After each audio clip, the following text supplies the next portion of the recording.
സംഘടിപ്പിക്കുന്ന പ്രത്യേക ബജറ്റ് വിശകലന പരിപാടി കേന്ദ്ര ബജറ്റ് അനാലിസിസ് 2021 വെള്ളിയാഴ്ച രാവിലെ 11 മണി മുതൽ തത്സമയം മീഡിയ മംഗളം യൂട്യൂബ് ചാനലിലും ഫേസ്ബുക്ക് പേജിലും.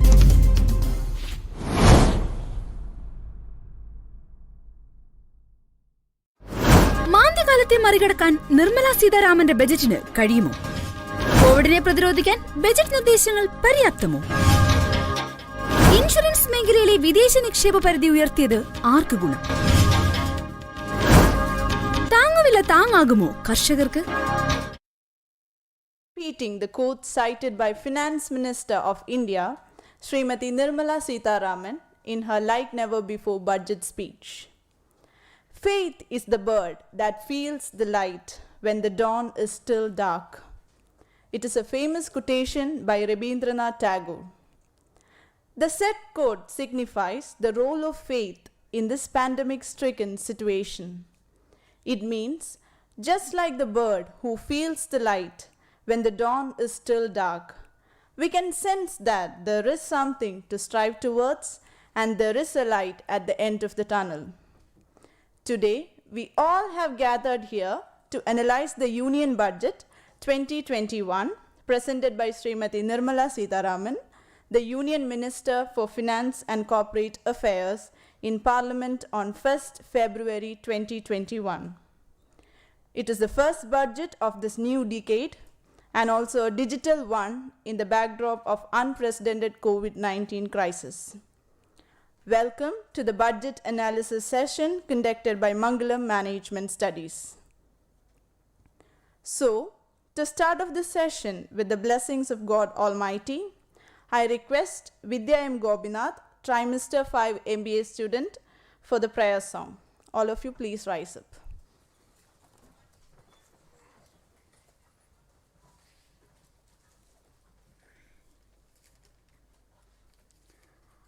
Almighty, O precious Lord, come along to bless us. Dwell in my heart, driving the evil away. Almighty, O precious Lord, come along to bless us. Dwell in my heart, driving the evil away. Come along to bless us, come along to bless us, come along to bless us forever. Come along to bless us, come along to bless us, come along to bless us forever. Remove the darkness from us, give eternal love for us, help us to live for you. Remove the darkness from us, give eternal love for us, help us to live for you. Come along to bless us, come along to bless us, come along to bless us forever. Come along to bless us, come along to bless us, come along to bless us forever.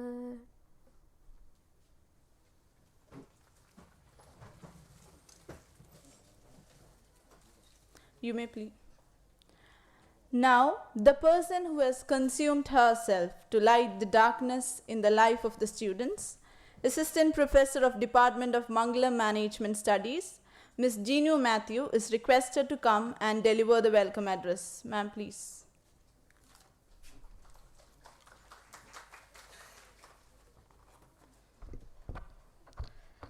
A very good morning to one and all, Honorable Chief Guest, respected Chairman, Legal Advisor, Dean of the Department, Head of the Department, faculty colleagues, and dear students. It's a glorious moment to extend a warm welcome on behalf of Mangalam Management Studies. Today, we all are gathered here for the analysis of Union Budget 2021 which was presented by the Honorable Finance Minister on 1st February. Union Budget of India is the country's comprehensive annual financial statement. The main objective is to bring about a rapid and balanced economic growth of our country, coupled with social justice and equality. It helps to ascertain the probable revenues and expenditure for the country during the financial year. Being an MBA student, the analysis of budget helps to understand how an organization's money is being spent, managed, and whether the budget meets the group goal. I am highly delighted to welcome our chief guest of the day, Professor Dr. K.K. John, Principal, St. Kitts College of Applied Sciences.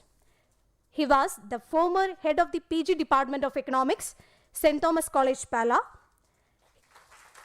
He was a panelist of All India Radio and Doordarshan for the Union and State Budget Analysis, and also an expert member of the Government of Kerala for the operations of 14th Finance Commission. With immense pleasure and profound gratitude, I welcome Professor Dr. K.K. John to this auspicious occasion.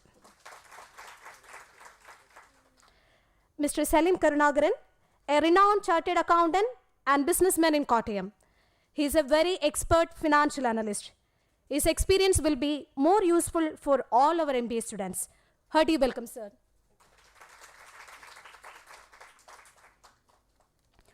Our chairman, Mr. Biju Varghese, is with us today. He is actively supporting our MBA program. He is clearly monitoring all the activities and supporting us with valuable and timely advice. He is the man behind the coordination of this program. On behalf of Mangalam Management Studies and on my own behalf, I extend wholehearted welcome to our chairman, Mr. Biju Varghese. Welcome, sir. Advocate Dr. Abraham Chittisheri, our legal advisor, is a part and parcel of the Department of Management Studies. He is also a guide and philosopher to all of us. His support helps us to achieve excellence in our endeavors. On behalf of Mangalam Management Studies, I extend hearty welcome to our legal advisor in his absentia. Welcome, sir. Next, I cordially invite Professor John T. Varghese, Dean, Department of Management Studies. He is the backbone of our department and the cynosure of the entire activities. Hearty welcome, sir. I would like to invite Dr. Sibusi Chitran, Professor and Head, Department of Management Studies, to this auspicious occasion. Welcome, sir.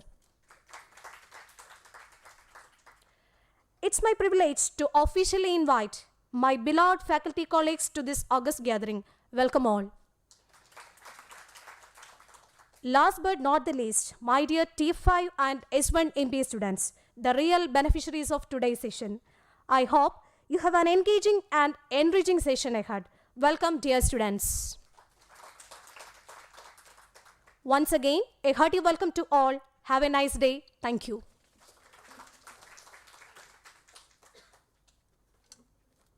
Thank you, ma'am. It will now be the turn of Ms. Fatima Shirin Shaji, Assistant Professor of MBA Department of Mangalam College of Engineering, to present the budget highlights. Ma'am, please.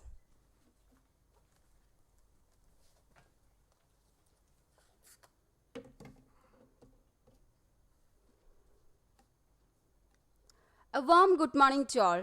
Today I'll be giving a presentation on the key highlights of the Union Budget 2021. So to put India back on a recovery path following a deep recession induced by COVID-19 and the consequent lockdowns, the budget this year had to be a one like never before, as was promised by the Finance Minister a few days back. So here I'll be presenting a few hits and misses of the Union Budget 2021. Finance Minister Nirmala Sitharaman presented the Union Budget 2021 in the Lok Sabha on February 1st.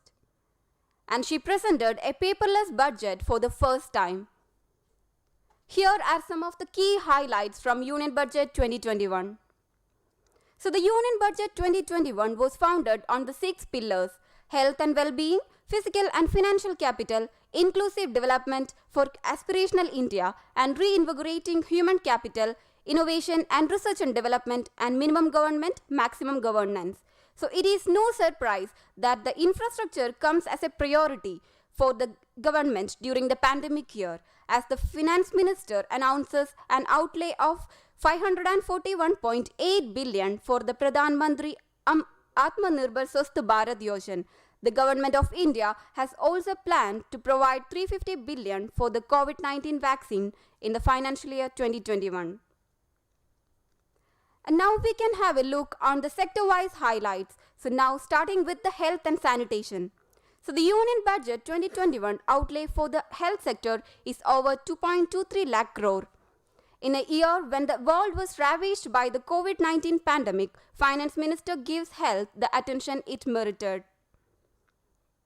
The Finance Minister announced that a new centrally sponsored scheme, PM Atmanirbhar Swasth Bharat Yojana, will be launched with an outlay of around rupees 6.4 crore over 6 years. The main interventions under this project includes support for health and wellness centers, then setting up integrated public health labs in all districts, critical care hospital blocks in 600 districts. They are planning to merge supplementary nutrition program and Poshan Abhiyan and will be launched as Mission Poshan 2.0. And operationalization of 17 new public health units at points of entry. And modernizing of existing health units at 32 airports, 15 seaports and land ports. The Finance Minister announced that the Jal Jeevan Mission will be launched for universal water supply in all 4,300 urban local bodies with 2.86 crore household tap connections as well as liquid waste management in 500 cities over 5 years. The Urban Swachh Bharat Mission will be implemented with a total financial allocation of rupees 1.42 lakh crore over a period of 5 years from 2021 to 2026. Then moving to the education sector, the new educational policy will be announced and steps will be taken to enable sourcing of external commercial borrowings and foreign direct investment for education. And 100 new Sainik schools to be set up with NGOs, private schools and states. And 750 Egalivya schools to be set up in tribal areas and a central university to come up in Ladakh. And in the infrastructure sector, the government will build 6,500 projects under the National Infrastructure Pipeline, and these projects will include housing, safe drinking water and healthcare among others. A national logistics policy will be released which will clarify the roles of the central government, state governments and key regulators. And further, it will create a single window e-logistics market. And 5 new smart cities will be developed in collaboration with states in public-private partnership mode. And vehicle scrapping policy to phase out old and unfit vehicles. All vehicles to undergo fitness tests in automated fitness centers every 20 years in the case of personal vehicles and every 15 years for commercial vehicles. And eyeing on the elections, 4 poll-bounded states get major highway projects and providing rupees 25,000 crore for road projects in West Bengal, rupees 65,000 crore for road and highway projects in Kerala, and 3,400 crore for Assam, and 1.03 lakh crore in Tamil Nadu. And National Monetizing Pipeline launched to monitor asset monetizing process. The National Rain Plan created to bring a future-ready railway system by 2030. And 100% electrification to be completed by 2023.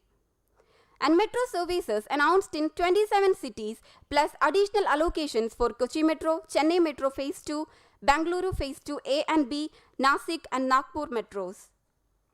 And National Hydrogen Mission to be launched for generating hydrogen from green power sources. And recycling capacity of ports to be doubled by 2024. And gas pipeline projects to be set up in Jammu and Kashmir. And Pradhan Mantri Ujjwal Yojana LPG scheme to be extended to cover 1 crore more beneficiaries. And moving to the tax aspect, despite being a tough year for the Aam Aadmi, the Finance Minister has avoided giving any income tax relief, no increase in standard deduction, no rise in the tax slab. No IT filing for people above 75 years. and reopening window for IT assessment cases reduced from 6 years to 3 years. And however, in the case of serious tax evasion cases, rupees 50 lakh or more, it can go up to 10 years. And affordable housing projects to get a tax holiday for 1 year. And compliance burden of small trust whose annual receipt does not exceed rupees 5 crore to be eased. And duty of copper scrap reduced to 2.5%, and customs duty on gold and silver to be rationalized, and duty on naphtha reduced to 2.5%, and duty on solar investors raised from 5% to 20%, and on solar lanterns from 5% to 15%. All nylon products charged with 5% customs duty. Tunnel boring machines to attract customs duty of 7%. Then customs duty on cotton raised from 0 to 10%. And agriculture, infrastructure and development cess proposed on certain items including urea, apples, crude soya bean and sunflower oil. And moving to the economy and finance sector. Fiscal deficit stands at 9.5% of the GDP, estimated to be 6.8 in the 2021 to 22. And proposals to allow states to raise borrowing up to 4% of GSDP this year. A unified securities market code to be created, consolidating provisions of the SEBI Act, Depositories Act and other 2 laws. And proposals to increase FDI limit is from 49% to 74%. And an asset reconstruction company will be set up to take over stressed loans. And deposit insurance increased from rupees 1 lakh to rupees 5 lakh for bank depositors. And proposals to decriminalize Limited Liability Partnership Act of 2008 has been put forth. And 2 PSU bank and 1 general insurance firm to be disinvested this year. And the government will also sell a part of its holding in LIC through an initial public offering, and the government also plans to sell the balance of its holding in IDBI Bank. And the strategic sale of BPCL IDBI Bank Air India to be completed. And in the agricultural sector, so Agricultural Infrastructure Fund to be made available for APMCs for augmenting their infrastructure, and 1,000 more mandis to be integrated into the ENA marketplace, and 5 major fishing hubs including Chennai, Kochi and Paradip to be developed, and a multi-purpose seaweed park to be established in Tamil Nadu and will develop 5 fishing hubs. And in the case of employment, a portal to be launched to maintain information on gig workers and the construction workers. And for migrant workers, One Nation, One Card scheme will be implemented via 32 states and union territories. And there will be free food grain supplied to migrants. Then social security to be extended to gig and platform workers. And marginal capital required for loans via Stand Up India scheme reduced from 25% to 15% for SCs, STs and women. So overall, the budget has been one of the most compassionate of sorts, but it wouldn't be fitting to say that the proposal were like never before in its entirety. So yet, one may always call this budget with a human face. So given the budget 2021 attempts to address the business in an attempted integrated framework, it seems that the Indian policy making is transcending the contours of myopic growth-driven economic vision to a holistic development approach. So only time will decide the efficacy of this development vision for India's post-pandemic economic recovery process. So with this, I put an end to this session. So thank you all.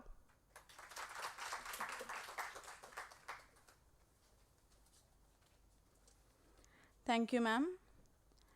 I am profusely elated to take an opportunity to introduce the moderator of this discussion, Mr. Salim Karunakaran. He is a senior chartered accountant and is having an association with Mangalam for 35 years. He played a major role as executive director and advisor of Mangalam Group during these years. I humbly request Mr. Salim Karunakaran to give an introductory remark for the session. Sir, please.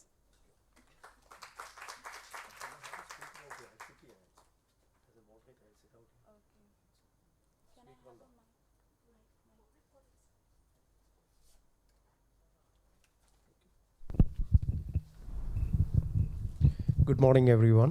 I'm Salim. മാന്ദ്യകാലത്തെ മറികടക്കാൻ Nirmala സീതാരാമന്റെ I ബജറ്റിന് wish all കഴിയുമോ? of you more live and active because it's not a one-way session. I expect participation from your side. Okay, hope all of you are interested. In fact, I remember I'm associated with your MBA institution since its beginning. I still remember the name of the first batch. What was his name? Rejo. And Sibuchitran sir and all of them were there even for that outgoing ceremony of the first batch. And they're very active. I enjoy because they approached me and I said, put a condition. So you have to be very active. My involvement would be hardly 5%. The rest 95 has to come from your side. Though initially they were slightly reluctant, but they cooperated and they made it an excellent function. Am I correct, sir? Okay. So I want all of you to participate. Is there anyone named Nirmala among you? Anyone? No. Is there anyone named John Matthew? Except sir. Arengilundo? Anyone named John? Surprisingly, no one.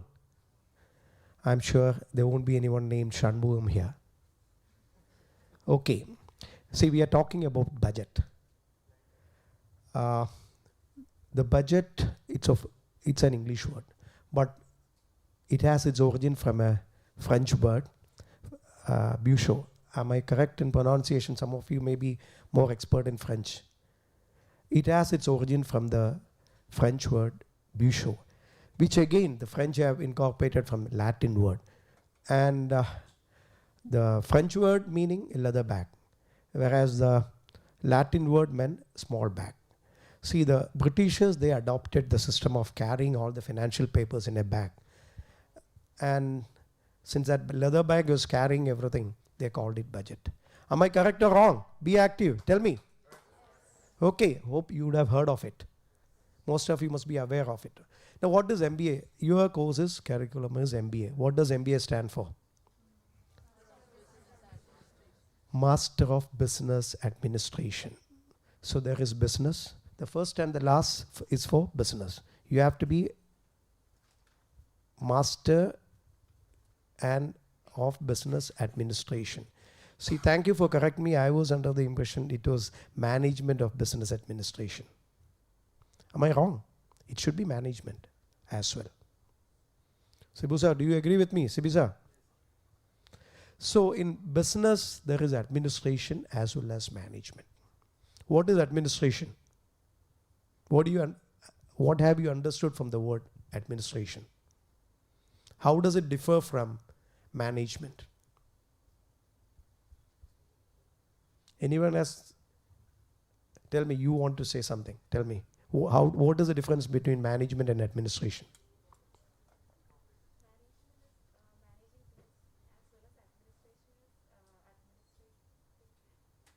Say boldly, loudly. Mic would go down.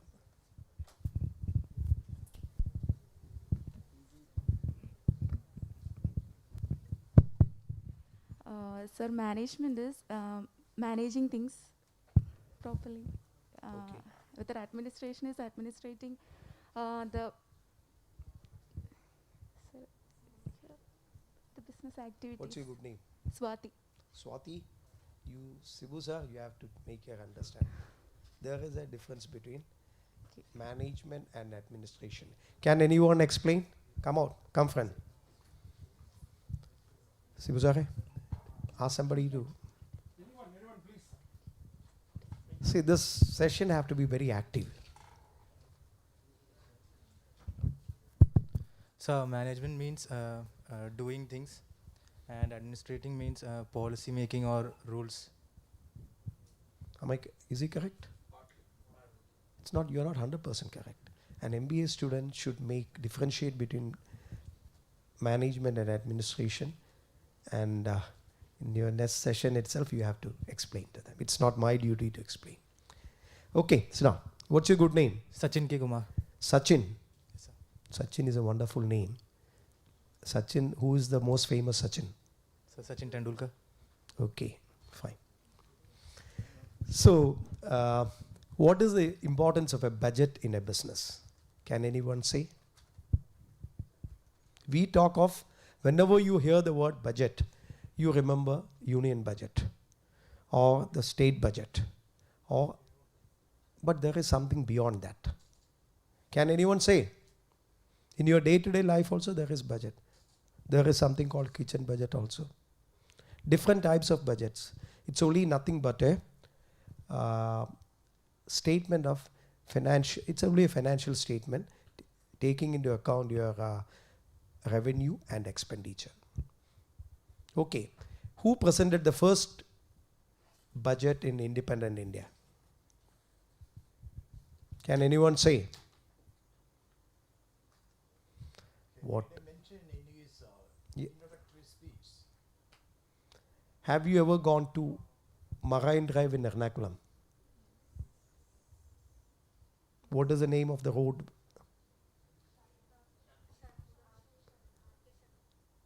The name of the road is not R.K. Shanmugam Road, it's Shanmugam Road only. Okay, it's that road is named after whom? The first finance minister. Come on, say loudly. No, sorry. I would like to correct you. Mr. Shanmugam Shetty was, of course, the first finance minister of India, but that road was named never after the finance minister. I'm sorry to correct, sir. The road was, he was the Diwan of Cochin. That is why that road was named after Sri Shanmugam Shetty. Sri Shanmugam Shetty was the first finance minister of independent India. Okay. Who was the second finance minister of India? Who presented the budget for 3 times consecutively in Indian Parliament? Can anyone say? Come on.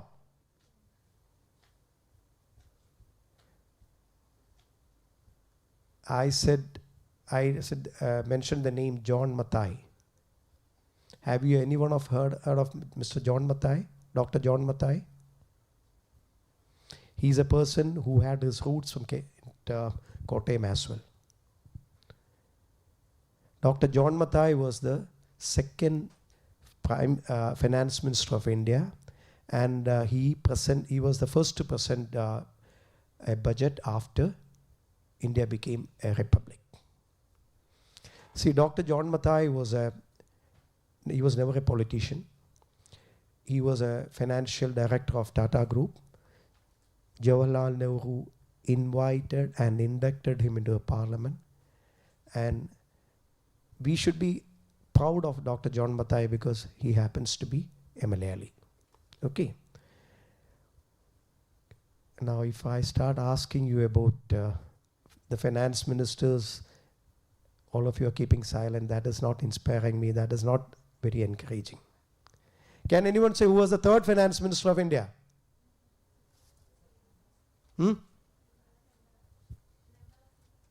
Third finance minister. In between, there were 42 finance ministers. Nirmala Sitharaman is the latest finance minister. One Mr. C.D. Deshmukh, he was also not a politician. Then came T.T. Krishnamachari. Have you heard of the name T.T. Krishnamachari?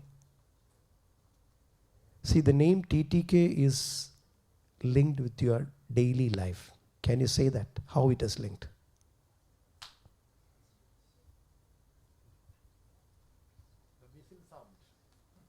Come on, Chitran sir, Sibu sir, it's very bad. I expect very active participation. How is TTK group connected with our day-to-day life? Sibu sir, okay. What? Yeah. What is TTK Prestige? Okay. He was the fourth finance minister of India. He was an industrialist, very expert. He was the man who introduced taxes like wealth tax. Then, okay, I'll not say who is the finance minister whom you remember the most? Why? New economic policy, 1990. Sit down and speak. Dr. Manmohan Singh. Okay. He was an economist. Prior to that, he has also held the position of RBI governor. Okay, and Manmohan Singh is always remembered for his very touching speech in Parliament when he presented his first budget. Can anyone cite what he said? I don't want CB sir to say, among the students.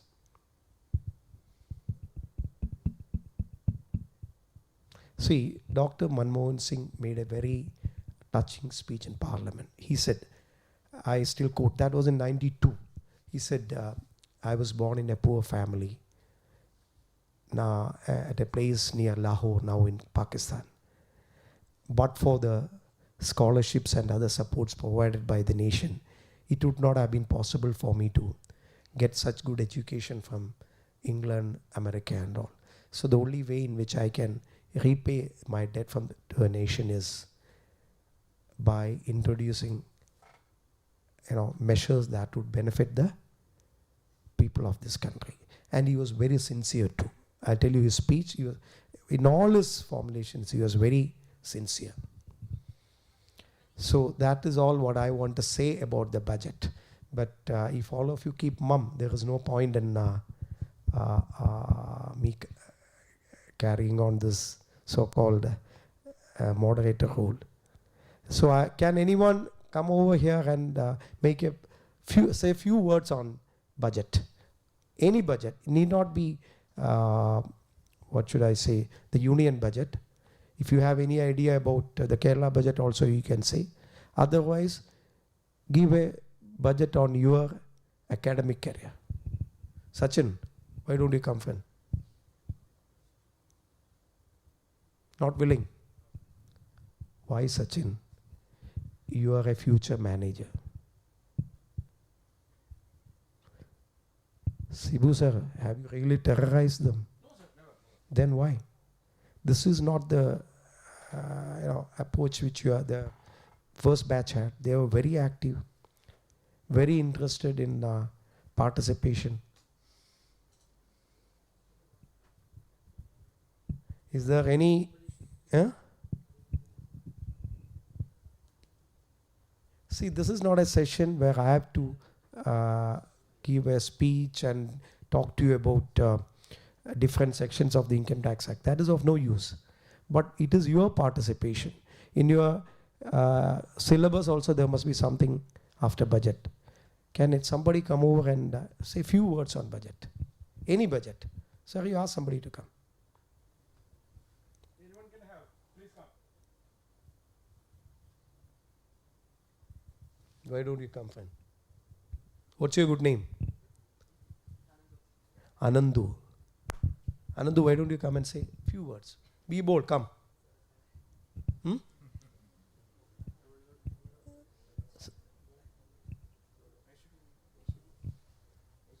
Say a few.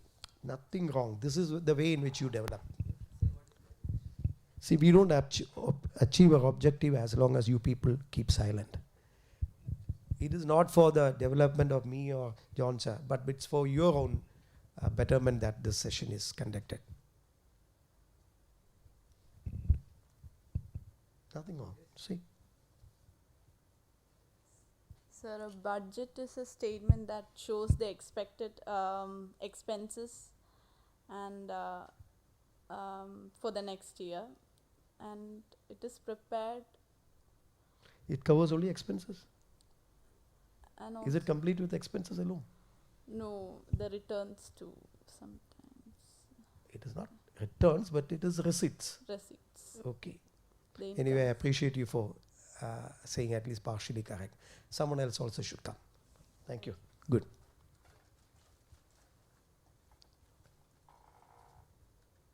What is this?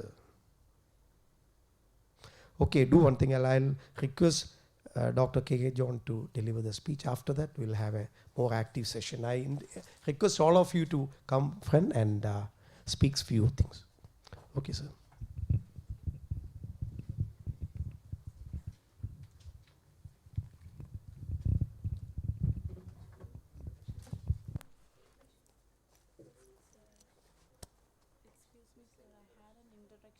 Oh, okay, please.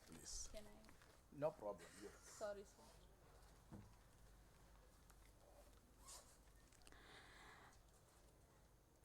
Thank you, Salim sir. We feel honored to have with us the Honorable Chief Guest of the day, Professor K.K. John, the Principal of St. Gitt's College of Applied Science. I deemed it a great privilege to introduce Sir to this session. Prior to joining St. Gitt's group of institutions, he was the HOD of the Postgraduate Department of Economics, St. Thomas College, Pala.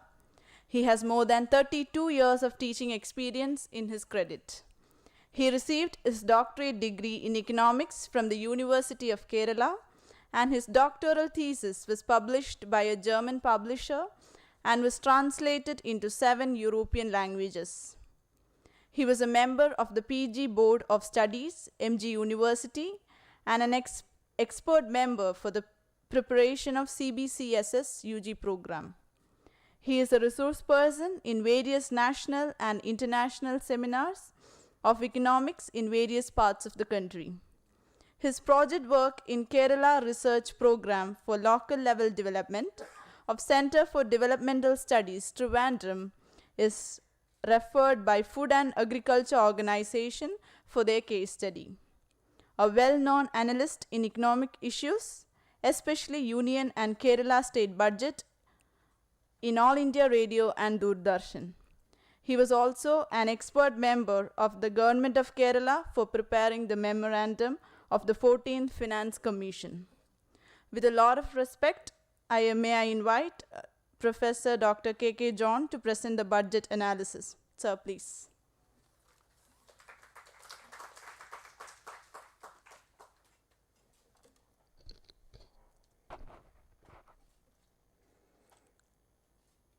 Good morning, everyone. Respected moderator, Mr. Salim Karnagaran, Chairman of the Mangalam Group of Institutions, Engineer Biju Varghese, Dean John T. Varghese, members of the faculty, and my dear students. So it is the third time that I am coming to Mangalam campus. First time as a spectator of the graduation ceremony where Chris Gopalakrishnan, the then CEO of Infosys, and Mr. K.M. Mani, the late K.M. Mani, were the resource persons. Second, in connection with the admission process of MBA as an external member in the conduct of a group discussion. And third time, this is for the Union Budget Analysis 21-22. My work was rather made easy by the former speakers like Ms. Jinu Matthew and Fatima Shireen Shaji, who actually gave a vivid picture, a very clear picture about the salient features of the Union Budget. My friend and moderator, Salim Karnagaran, also did a lot of work with regard to the introductory part of the budget, especially the names of R.K.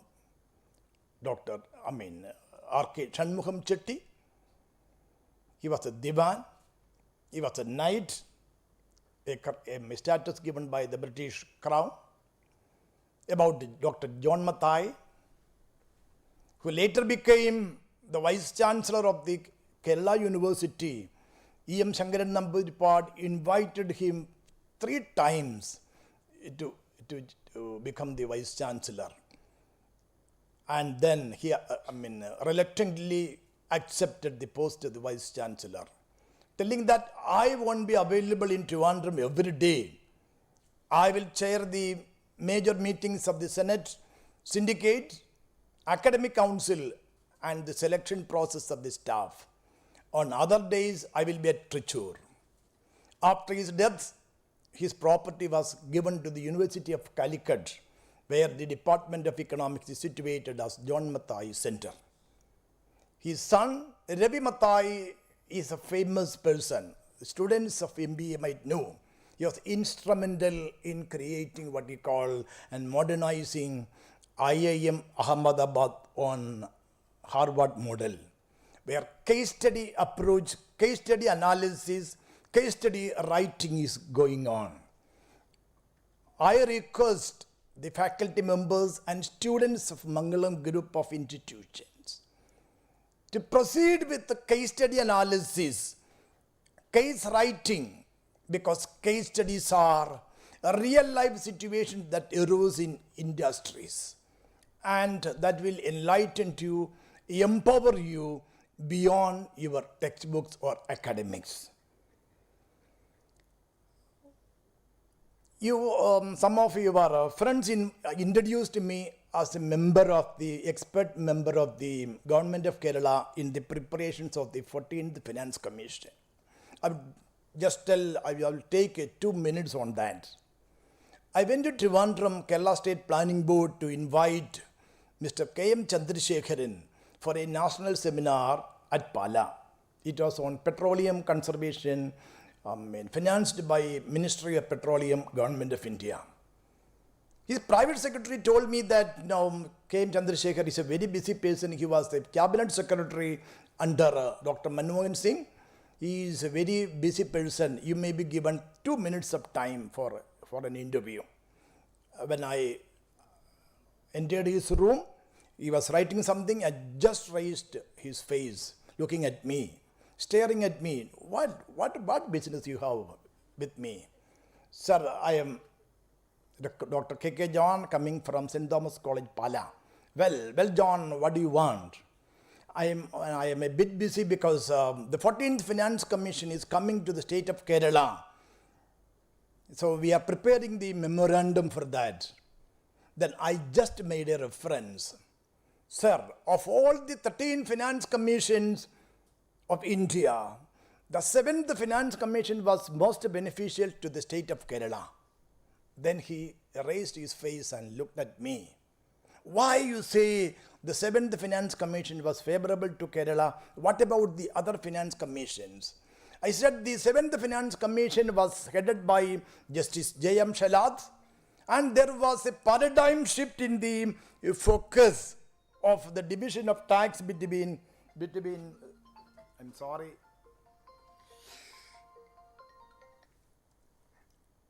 Sorry, I am Mangalam College budget analysis.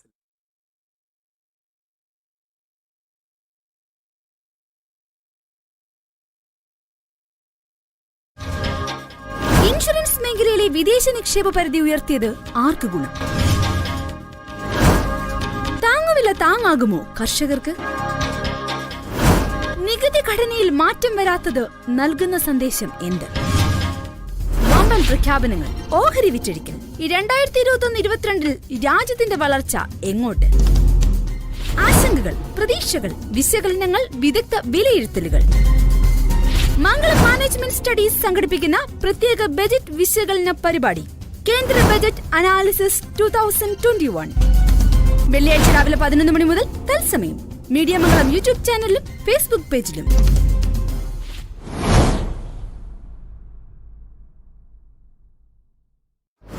മാന്ദ്യകാലത്തെ മറികടക്കാൻ നിർമ്മല സീതാരാമന്റെ ബജറ്റിന് കഴിയുമോ? കോവിഡിനെ പ്രതിരോധിക്കാൻ budget നിർദ്ദേശങ്ങൾ പര്യാപ്തമോ? Insurance മേഖലയിലെ വിദേശ നിക്ഷേപ പരിധി ഉയർത്തിയത് ആർക്ക് ഗുണം? താങ്ങുവില താങ്ങാകുമോ കർഷകർക്ക്? നികുതി ഘടനയിൽ മാറ്റം വരാത്തത് നൽകുന്ന സന്ദേശം. Because I said, sir, I have no political connection with the government, the UDF government. Of course, I know K. Mani, but K. Mani doesn't know me. It's okay, then forget about this. I will see that you are posted a member of the Government of Kerala for the 14th Finance Commission. So I request everyone to give a hand of applause to Dr. John for how he won the hearts of Mr. K.M. Chandrasekharan. This is something which all of you have to note down. Yeah. So why I stated like this? So I am a senior citizen, a pretty old man now. Because if you want to become something, you have to concentrate, you have to specialize in 1 or 2 areas. That will certainly reward you in future. I readily accepted. After 2 weeks, he came to Pala. Then our conversation went for some 15 minutes. Actually, he was given only 2 minutes of time. That went on up to 15 minutes. Then I returned. Then K.M. Chandrasekhar came to my college. He did a lot of help for the seminar, etc. Okay. After 2 weeks of time, when I was traveling from Pala to Changanasheri, the private secretary of K. Mani called on over phone to me. John sir, എവിടാ? ഞാൻ പറഞ്ഞു ഞാൻ ബസ്സില്ല, ഒന്ന് ഇറങ്ങണം, മാണി സാറിനൊന്ന് സംസാരിക്കാനാ. അയ്യോ, Mani sir എന്നോട് സംസാരിക്കും, എന്തായിരിക്കും കാര്യം? ഇറങ്ങി മാണി സാറിൻ്റെ സ്വതസിദ്ധമായ ശബ്ദത്തിൽ ഇങ്ങനെ പറഞ്ഞു, ജോൺ സാറല്ലേ, അതെ, ഞാൻ വളരെ പ്രധാനപ്പെട്ട ഒരു ദൗത്യം സാറിനെ ഏൽപ്പിക്കുകയാണ്. നമ്മുടെ 14th ഫിനാൻസ് കമ്മീഷൻ കേരളത്തിൽ എത്തുകയാണ്. അപ്പം അതിന് കേരള ഗവൺമെൻറ്റിനെ സഹായിക്കാൻ സാറിൻ്റെ പാണ്ഡിത്യം ആവശ്യമാണ്. ഞാൻ ഓർത്ത് എൻ്റെ പാണ്ഡിത്യമോ ഒന്നും പറഞ്ഞില്ല. നാളെ ഞാൻ ഗസ്റ്റ് ഹൗസിലുണ്ട് 404 ഒന്ന് എന്നെ കാണണം. Okay, that is end. അത് കഴിഞ്ഞു, ഓർഡർ വന്നു. I assisted the YB Reddy Commission and we got a good award in the 14th Finance Commission for the state of Kerala, which I will explain the benefits of the Finance Commission to the state of Kerala towards the end of my presentation. Then I retired in the year 2014. I joined in St. Gitt's Group. Then there was a presentation by the Commerce Department at CMS College on GST. By that time, K. Mani was the convener of the or chairman of the State Finance Minister's Embedded Committee on GST. When I went there, Mani greeted me, "Sir, ippam palayinnu ivide vanno, CMS il join cheyido." "No sir, I am just a spectator. I will ask a few questions." Then I asked a few questions in between. Then, okay, he said, "GST discussion is only in the preliminary stage. You should also assist me in the preparations." Okay, ശരി sir. തിരിച്ചു പോയി. തിരുവനന്തപുരത്ത് ചെന്നിട്ട് അദ്ദേഹത്തിൻ്റെ private secretary എന്നെ വിളിച്ചിട്ട് പറഞ്ഞു, സാറിൻ്റെ ബയോഡേറ്റ ഒന്ന് അയച്ചു തരണം. ഞാനോടത്ത് എന്തിനായിരിക്കും, ഈ റിട്ടയർ ചെയ്ത് എനിക്ക് ഇനി എന്നാ കിട്ടാനുള്ളത്? പിറ്റേ ദിവസം പറഞ്ഞു, ജോൺ സാറിനെ കേരള സ്റ്റേറ്റ് എക്സ്പെൻഡിച്ചർ കമ്മിറ്റിയിലെ FRBM ആക്ടിൻ്റെ പരിധിയിലുള്ള എക്സ്പെൻഡിച്ചർ കമ്മിറ്റിയിലേക്ക് നോമിനേറ്റ് ചെയ്യുകയാണ് എന്ന് പറഞ്ഞു. അപ്പോൾ ഞാൻ ഓർക്കുക, നമുക്ക് ചില മേഖലകളിൽ ചില അല്പം എക്സ്പെർട്ടൈസ് ഉണ്ടെങ്കിൽ നേടാവുന്ന കൊച്ചു കൊച്ചു കാര്യങ്ങൾ. നിങ്ങൾക്കെല്ലാം എന്നെക്കാളും ഉയർന്ന കേപ്പബിലിറ്റി ഉള്ള ആളുകളാണ്. Because this is a point which all of you have to note down, because sir onnude repeat it. Please repeat that sentence, because I belong to a Pakka rural area. My parents were farmers. My father was the pioneer of vegetable farming in that particular area. Boston knows, because he and his friends associated me in the collection of data for my doctoral studies. So that was my background. So now I was able to represent the government of Kerala, not with the political influence, only through my hard work. Okay. Now, I have 4 elements of or 4 stages of my presentation. Now,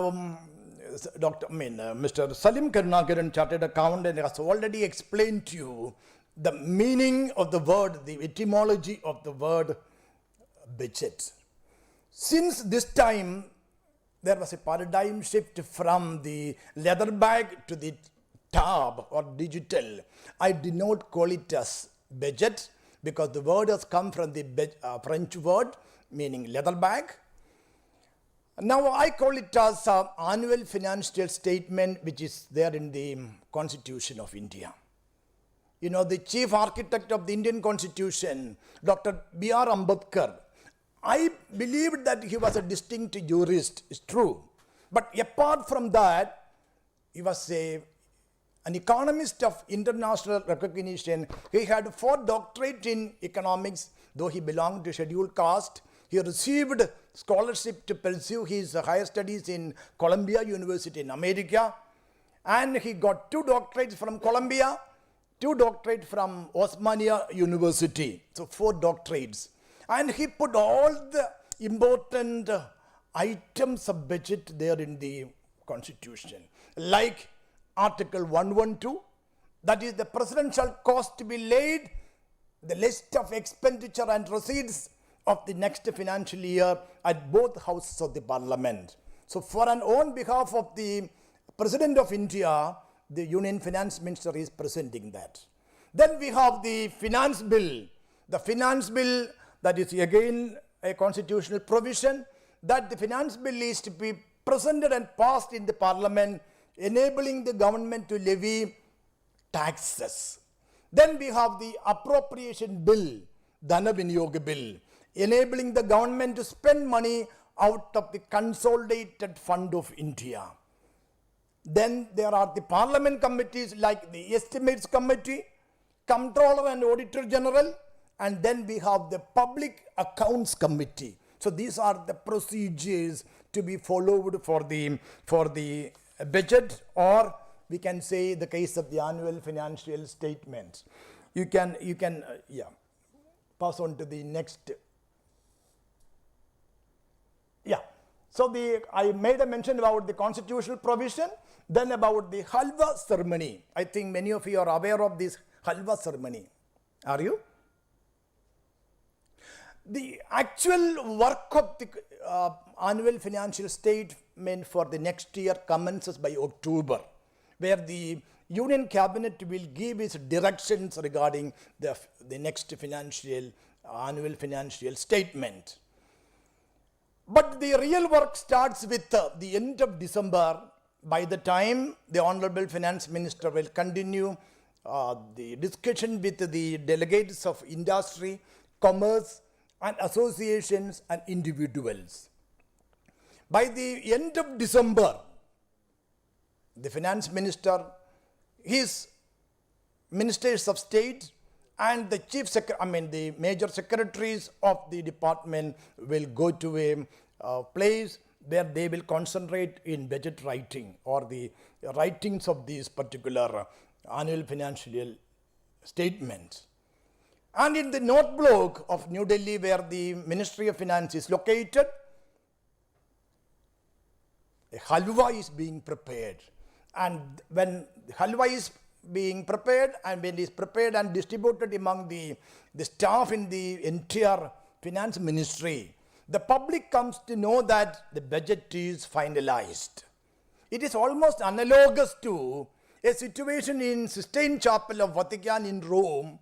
When a pope resigns or pope dies, the cardinals will assemble in a closed room, Sistine Chapel, and the public comes to know that a new pope is elected when white smoke comes in the chimneys of Sistine Chapel. Following the smoke, the appearance of the white smoke, the chief cardinal will assemble on the balcony of the Sistine Chapel and say, Habemus Papa, means we have got a pope. Just same manner. So we say once the halwa ceremony is made, then for the next few days they will be in secret session. They are not authorized to contact with anybody outside because it is utmost secret. If any of the secrets of the budget is made, that tantamounts to the resignation of the finance minister. You might know, after the Second World War, under the Clement Attlee government in England, Clement Attlee wanted an eminent economist to be the finance minister, and accordingly Hugh Dalton was appointed as the finance minister. There it is the chancellor of the exchequer. He had his old friend, he met his old friend, maybe in a pub, he was taking beer. And he unknowingly, he gave a clue of his budget. So what happened? He was a journalist. When he was about to present his budget, the Star evening newspaper contained the major proposals of tax. And the opposition party members shouted shame and ultimately led to the resignation of Dalton. So the budget documents are very, very secret. Now, on the penultimate day, one day before the final presentation of the budget on 31st of January, the finance minister will meet the Honorable Prime Minister of the country and discuss the salient features of the budget. And then on the next day, on the date of the presentation of the budget, on the way to the parliament, finance minister will go to the Rashtrapati Bhavan and meet the president and impresses the salient features of the budget, because Article 112 says the president shall cause to be laid the expected revenue and expenditure. And budget or the annual financial statement is a money bill, and that enables that requires the sanction of the President of India. Thereafter, he goes to the Parliament House. There will be a meeting of the Union Cabinet. Union Cabinet will approve. Then they will straight away go to the Lok Sabha and they make the presentation. Okay, so Halwa Sarban, yes. Then, along with the budget speech, finance bill will be presented. And that enables, I told you about the finance bill, that enables the government to levy fresh taxes.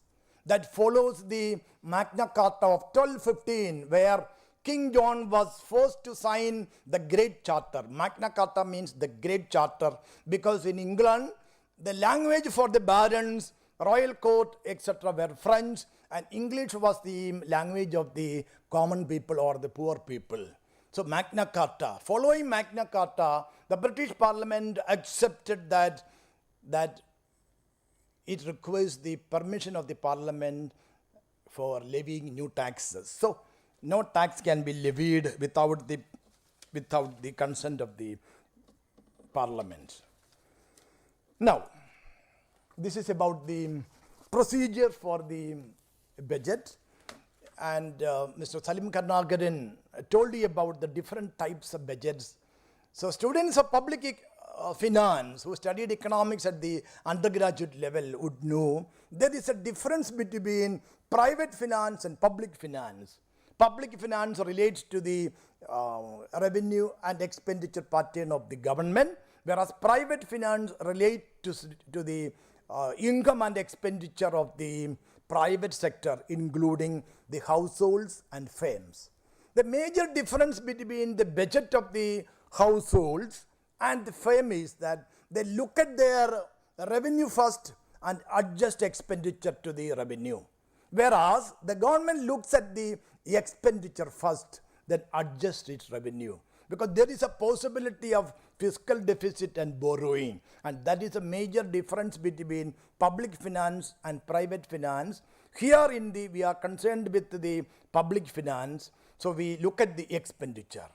Now the annual financial statement speech has two parts, part A and part B. Part A deals with the policies, announcements, programs, achievements of the government in the previous years, projections of the government in the future years. That is about part A, that is lengthy. And second part, part B, is generally concerned with the tax proposals. Now, since we have implemented GST in our country, the scope of tax reform is very, very limited, because the finance minister has no role to amend or change GST rules in the budget, because that is to be, any changes in the GST is to be decided by the GST Council, where the Union Finance Minister and the ministers of the state government are present. Okay, so it is true that the center has an upper hand in the voting pattern of the GST Council.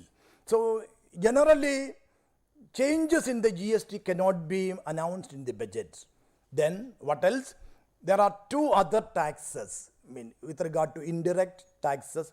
One is the basic customs duty, BCD, and then union excise duty. The major part is subsumed in GST, only one or two items, that is the excise duty on petroleum products and on tobacco.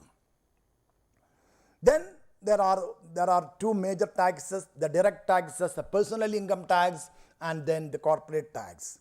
Since major changes have been announced in September 2019, there is no scope for changes in the corporate tax. Then practically, in view of the financial stringency or crisis, finance minister was unable to make any announcement in personal income tax. So minor changes are announced. I will come to that later, and your faculty has already given you some idea about the tax proposals also.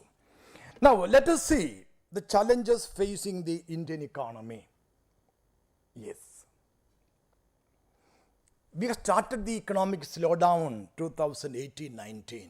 So even before the launching of the COVID-19 pandemic, the country was in financial crisis.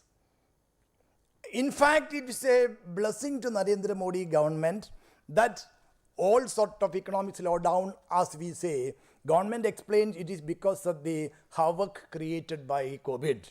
But actually the symptoms of deceleration, stagnation or economic downward path started in 2018-19. Students might know it was due to what they call all problems started with the demonetization program. Then the unscientific introduction of GST, which led to what we call the disappearance of the micro and cottage industries, small business groups. I know Kanpur, the city of Kanpur was well known for the what you call the manufacture of paintbrush. Ghaziabad was well known for lock and key industries. Delhi was for furniture. Now everything was closed down due to the mischiefs of the GST, faulty GST. Now all these have been taken over by the big corporates. Large number of people doing business in the cottage industries were wiped out. So economic slowdown started with 2018-19. Along with that, there is a crisis with the non-banking financial crisis, non-banking financial companies, especially with the IFLLS and also the Diwan housing scam, etc. Increased NBAs of the commercial bank. It is projected that by September 2021, nearly 15.4% of the total loans sanctioned by all the commercial banks, excluding that of the high-tech banks, will be NPA, non-performing. So would you explain about what is NPA? They may not be aware. NPA means non-performing assets, non-performing assets.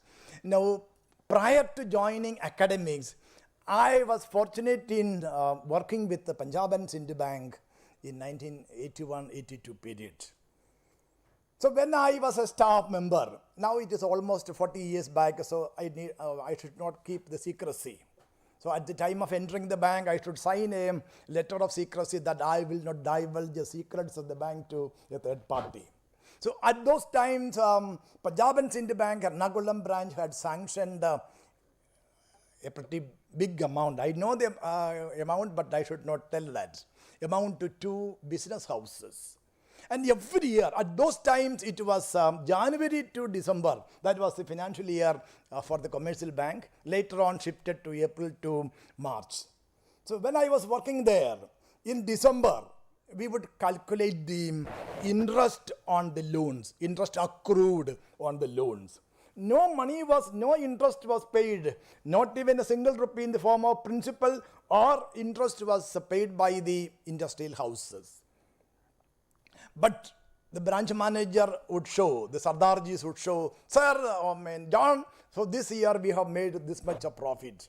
Illusory amount, illusory. So when we are making such a huge profit, with the concurrence of the regional office in Chennai or Madras, we go to the hotel for celebration because so much profit we have made. But in fact, what has happened? No money was paid. So in the reforms of 1991, about which there was a mention, following the presentation of the budget in July 1991, Dr. Manmohan Singh appointed 2 committees, one Narasimham committee and R.N. Malhotra committee. Narasimham, the former chairman of the former governor of the RBI, similarly R.N. Malhotra, another former governor of the RBI. Does any of you know what is Mr. R.L. Malhotra's connection with Kerala? Can anyone say? See, R.L. Malhotra was the RBI governor. His wife was an IAS official. Her name was Anna Malhotra. She is from Tiruvalla area, and we should be proud of Mrs. Anna Malhotra as well. Because when you mention people connected directly or indirectly with Kerala, it is a sense of pride for us. Yeah. So even there may be many Anna Malhotras among you. So unless and until you become active and involved and answer, he also gets encouraged only when you ask questions. In fact, he is explaining things in such a simple manner for all of you to grasp. Please interact. You don't have to wait for the session. You can, even now you can ask questions with us, because sir being a professor, he understands your requirements much better than anybody, and he's explaining in such a simple way. Please carry on, sir. Okay. So thank you very much for the interference. He made a mention about C.D. Deshmukh. He's also a knighthood awarded by the British Crown. Chindaman Dwaraknath Deshmukh. He was the first RB governor after the nationalization in 1949. A word about Chindaman Dwaraknath Deshmukh. He was one of the 5-member Indian delegation that attended the Bretton Woods Conference of 1944. After the Second World War, the delegates from 44 nations met at Hotel Washington in Bretton Woods in United States of America. Stalwarts like John Maynard Keynes, Henry White from USA, etc. participated in the discussion. Out of the performance by seeing the performance of Chindaman Dwaraknath in the Bretton Woods Conference, John Maynard Keynes suggested that C.D. Deshmukh should become the first managing director of International Monetary Fund. But by the end of the Second World War, Britain lost its supremacy and US emerged as the superpower. And the opinion of John Maynard Keynes was rejected by the Bretton Woods Conference. However, he was inducted as a director in the board of directors of International Monetary Fund. And students of economics consider International Monetary Fund and World Bank as Bretton Woods twins. Boston knows that. So it was out of the deliberations of the Bretton Woods Conference of 1944. So we had enlightened and very efficient finance ministers in the country. So I would like to add that Mr. C.D. Deshmukh was also blessed by his wife's person, Durgabai Deshmukh, who had also supported him a lot. So when you mention the eminent person C.D. Deshmukh, a word is to be mentioned about Durgabai as well. Okay. So students might know, now there is a mechanism, just to search in the Google, you will get anything and everything. When I was a lecturer there in Palace and Domus, at those time there was no computer. I have seen computer only in 1999. So when the NAC team visited the college, we had only 2 computers, and the NAC peer team scolded us. Why you are having such a big college having only 2 computers? And people would know only Word, MS Office Word only. Internet was so costly that you have to pay 60 rupees per hour, and you require 20-25 minutes for downloading one sheet. But now you think of the tremendous speed with which you can get ideas. So we relied upon what you call the Britannica Encyclopedia, Micropedia and Macropedia. So whenever we have a doubt, we have a university study center, both Tom knows, we could go to the University Study Center of the University of Kerala. There are big volumes of Britannica Encyclopedia. Now there is no need for that, but because Google will tell you everything. Now it is a blessing, good things for you. So if you say Chindaman Dwaraknath, instantly you search Google, they will give you the biography, the biodata of all the people from childhood, about their spouse, their children, effort, anything and everything you will get. You are in a, what you call an era of knowledge explosion. Make use of this golden opportunity. Now I have a fear. The next generation people, they may not be able to stand erect because now you are just stooping, because every time you are doing this, your children will be looping, and after a period of time, maybe after 400 years, 500 years, etc., people may walk like this because of the constant use of what you call this mobile or laptop, as the case may be. Okay. I do not know what is going to happen. Okay. So I made a mention about C.D. Deshmukh about that. Then we had a very efficient, the first finance minister who became the, made a mention about a finance minister who became prime minister of the country. Who may be that? The first finance minister to become the prime minister of the country. Who is that? No. Please don't mention. I'll ask them some questions. So, who do you think first a prime minister to be, a finance minister later on to become the prime minister of India? Who? See, I'll give you a clue. See, budgets used to be presented on the last day of February every year, unlike 1st January this time. Earlier it used to be the last day of the February. We had a prime minister whose birthday was on 29th of February. Wow, wonderful. Wonderful clue that you can give. Okay. Oh sir, your sir has been claiming you a lot, but if your students can't even mention this. It is Morarji Desai. Yeah. Who was instrumental in the first finance minister to become. Then the second one is Chaudhary Charan Singh. He was also a finance minister, and later he became a finance minister, prime minister of the country for a short period. Then we had people like Manmohan Singh. Okay. Indira Gandhi and Nehru. Gujarat too had presented, but they were Interim. in the capacity as prime ministers. Okay. Even Nehru also presented. That. Okay. One more thing I want to share to boost your general knowledge. When P.V. Narasimha Rao was invited from the government, he wanted an economist to be the finance minister of India. The first invitation did not reach Manmohan Singh, another person. Arimo? It was open to I.G. Patel. I.G. Patel was a former governor of the RBI.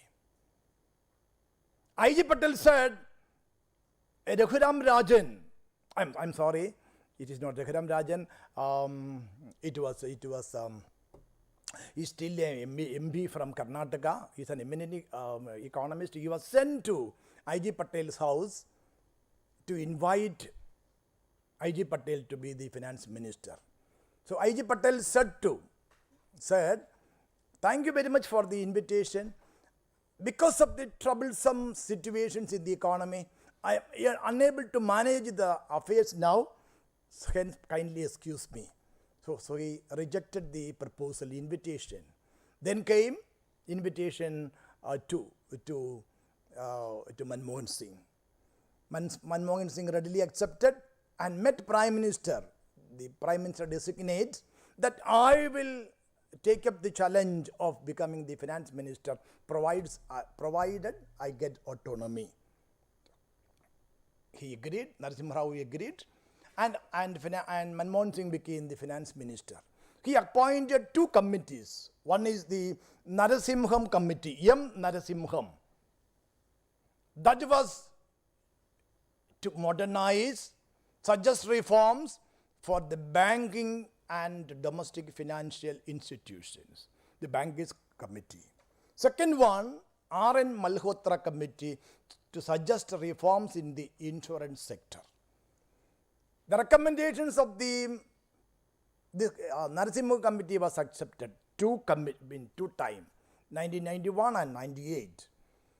Now, in this particular recommendation, Narasimha Committee recommended that all the loans where the installments and interest payments are delayed for more than 3 quarters at those times, now more than a quarter, is declared as NPA. And when they prepare the balance sheet, adequate provision has to be made there in the balance sheet. So that is why many of the commercial banks are running on lows, including my branch, my bank, where I worked.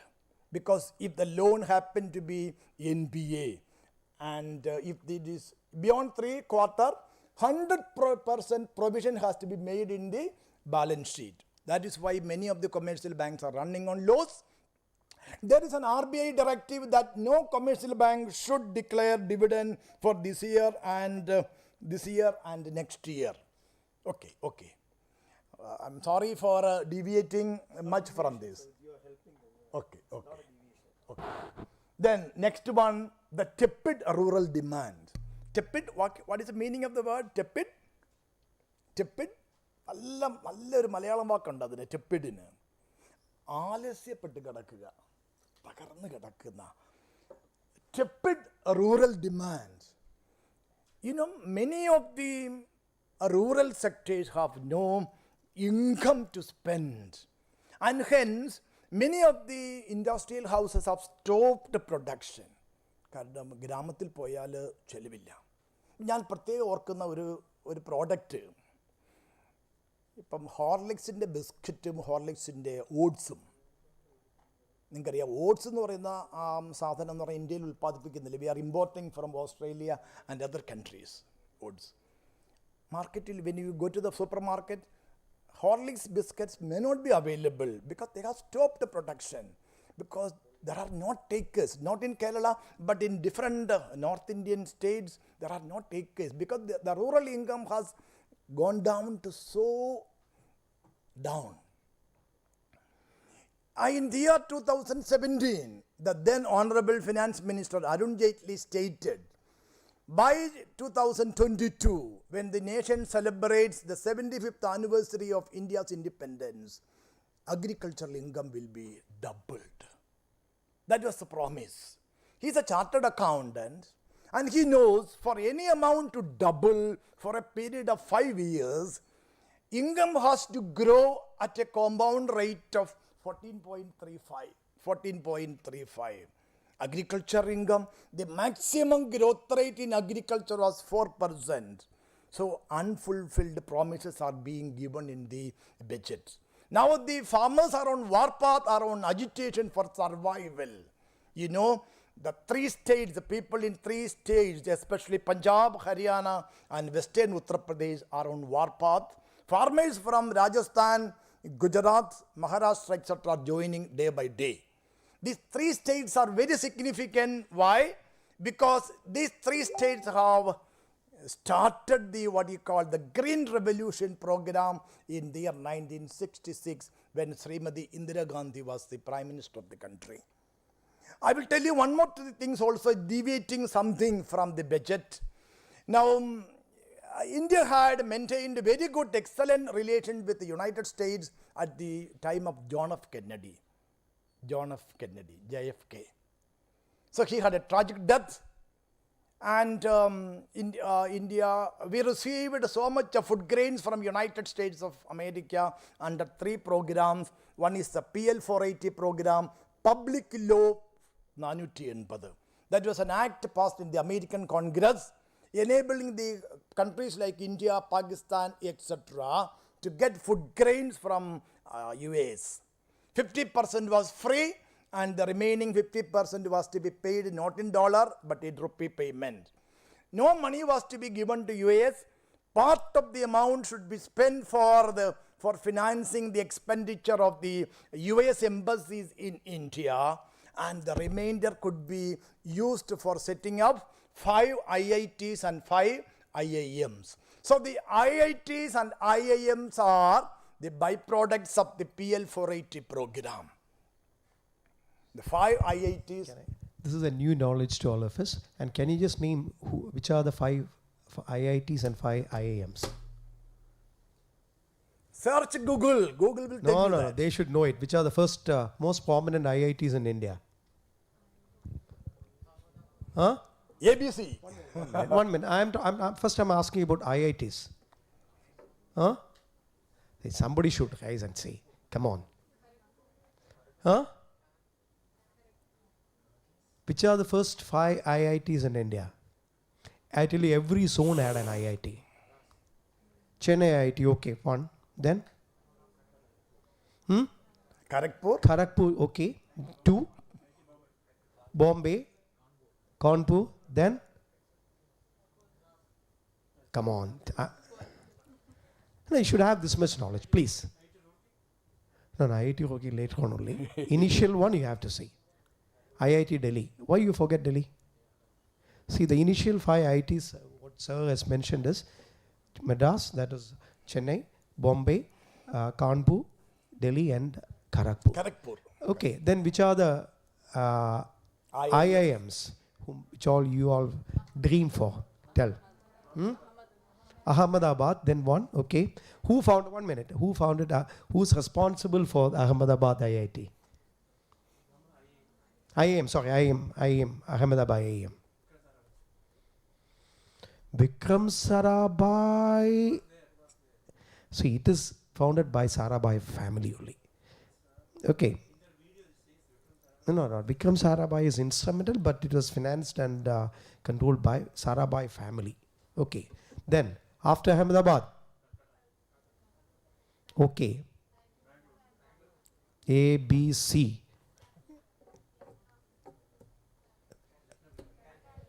Calcutta is the 3rd. Then, is there any IIT in IIM in Kerala? Calicut. Who is the head of IIM Calicut, the most prominent person from IIM Calicut? Sir, I want your students to say, sir. Come on. We achieve our objective only when they become active. I'm happy that you know. But either you are not parting with them or... Okay.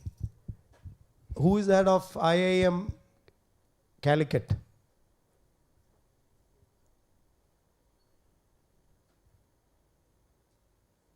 You haven't heard about him? Sir, what is this, sir? Then why don't they say? They should be bold enough to say that. See, we have deviated a lot from the tradition, what was expected from him, because for you only. He has added on many things which initially I don't think he had planned. But this is how you have to, interact in a seminar. Okay, sir. Okay, sir. Okay. So I was telling about this PL480 program. Then we had the CRS, the Catholic Relief Services. The food grains were given to the bishop's house and the churches where people used to go and collect food grains. Then the CARE program, Cooperative American Relief Everywhere. Okay. But when this man, he was shot dead, his vice president Lyndon Johnson became the president of US on the Air Force plane itself. These are information for you. Now in 1966, Lal Bahadur Shastri died in dubious situations in Tashkent. Indira Gandhi became the prime minister of the country under the Kamraj plan. These are political things, okay. And by the time the nation was under the grip of drought, states like Bihar, Madhya Pradesh, Bengal were in the grip of drought. For 2 years there were no rains. People, cattle, etc. died in large number. Lorry loads or train loads of water was taken from Karnataka and Andhra to these places. And there were acute food shortages. And Kerala received 6 ounces of rice per person per day. That was a very alarming situation. Rice was not available in the provision shops. ഇന്നിപ്പോൾ ഏത് സൂപ്പർ മാർക്കറ്റിൽ പോയാലും you will get abundant quantities of different varieties of rice. At those times when I was a student I knew not even in the ration shop, no rice was available. When I was studying in my 3rd standard, there was an announcement in the newspaper. My father used to subscribe a newspaper at that time, that in every panchayat on the previous day of Onam, 1 liter of rice will be distributed free of cost. People can come with ration card, they will be given. I also went in queue on this particular group. I also received 1 liter of rice, and that was the food for my Onam. Okay, my family was is a farming family. We had other types of things to eat. So, because this was such a situation. Indira Gandhi went to United States, and the New York Times had a heading: the new Prime Minister comes to US begging for food. You see, that is a shame on India. Indira met Lyndon Johnson, and Lyndon Johnson looked with a lot of contempt, and he said, United States cannot be expected to provide food to you every time. You should think of producing food for yourself. That was a shock to Mrs. Gandhi. And Mrs. Gandhi said, my father maintained extremely good relations with the US. Okay, well and good. That was during the period of the predecessor. Now US is not in a position to help you. You follow the Mexican program, or Mexican plan. Henry Wallace, who visited Mexico in connection with the swearing-in ceremony of the President of Mexico, he had a plan to visit the wheat fields of Mexico, and he was worried about the miserable conditions of the the wheat fields of Mexico. After reaching United States, Henry Wallace, he told FDR, Franklin D. Roosevelt, to reform the agriculture in Mexico.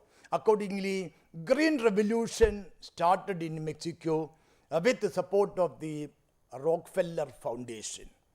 Now, Mrs. Gandhi returned to India after getting a consent from the Ford Foundation to start Green Revolution in the country. 3 people were instrumental in launching Green Revolution in the country. The names are Srimati Indira Gandhi, C. Subramaniam, the Minister for Agriculture from Tamil Nadu, then M.S. Swaminathan from Changanasheri. 1 minute. See, I was about to interfere because, can you name the Keralite who was responsible for Indira Gandhi's Garibi Katao slogan? Can you just name? There was a Keralite hailing from Mangambu. Still alive. He was the main scientist who has contributed immensely towards our food self-sufficient plan. And his daughter is now a senior fellow of WHO. Can you just name this gentleman who was responsible for our country's food revolution? It is none other than M.S. Swaminathan, Mangambu Swaminathan. M.S. Swaminathan. Okay. His daughter is M.S. Soumya Swaminathan. She is a very important person in WHO personally. Now, even during the troubled periods of lockdown, India had adequate food in our warehouses, because over the last 3 years of time, whether other sectors were stagnating, agricultural growth was at the rate of 3.5, very comfortable food position. But yes, we are getting messages from the college. Okay, sorry for the interruption. Okay. See, if agitation is taking place, so the 3 states which benefited out of the IAAP, IADP and HYVP, High Yielding Variety Program, assisted by the Ford Foundation, and that was responsible for wiping out poverty from our country. Rather, full self-sufficiency. And in 1971, I'm just deviating to make you aware of the political situation in 1971.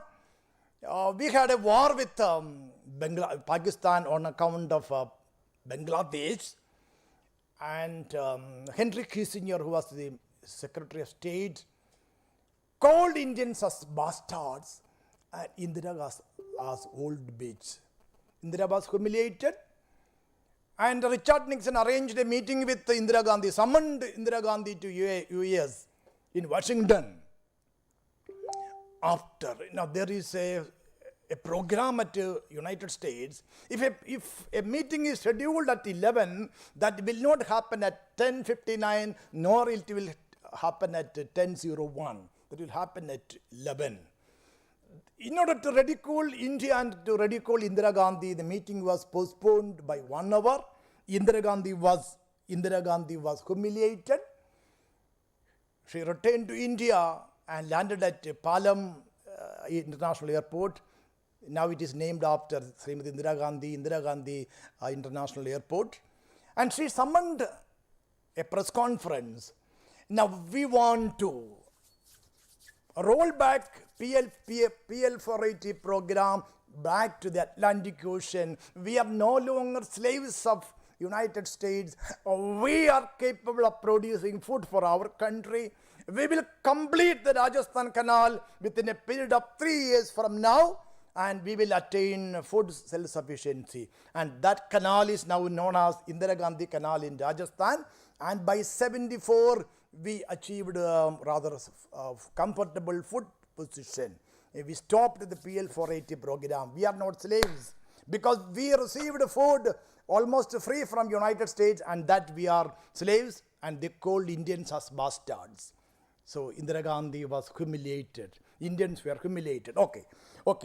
So we achieved this tremendous economic growth or agricultural growth. Now the same farmers are on the warpath. They are on agitation mode.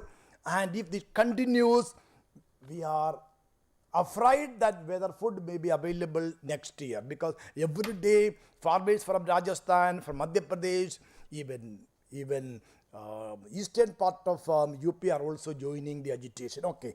So, and that fifth point, massive rural unemployment. You might be,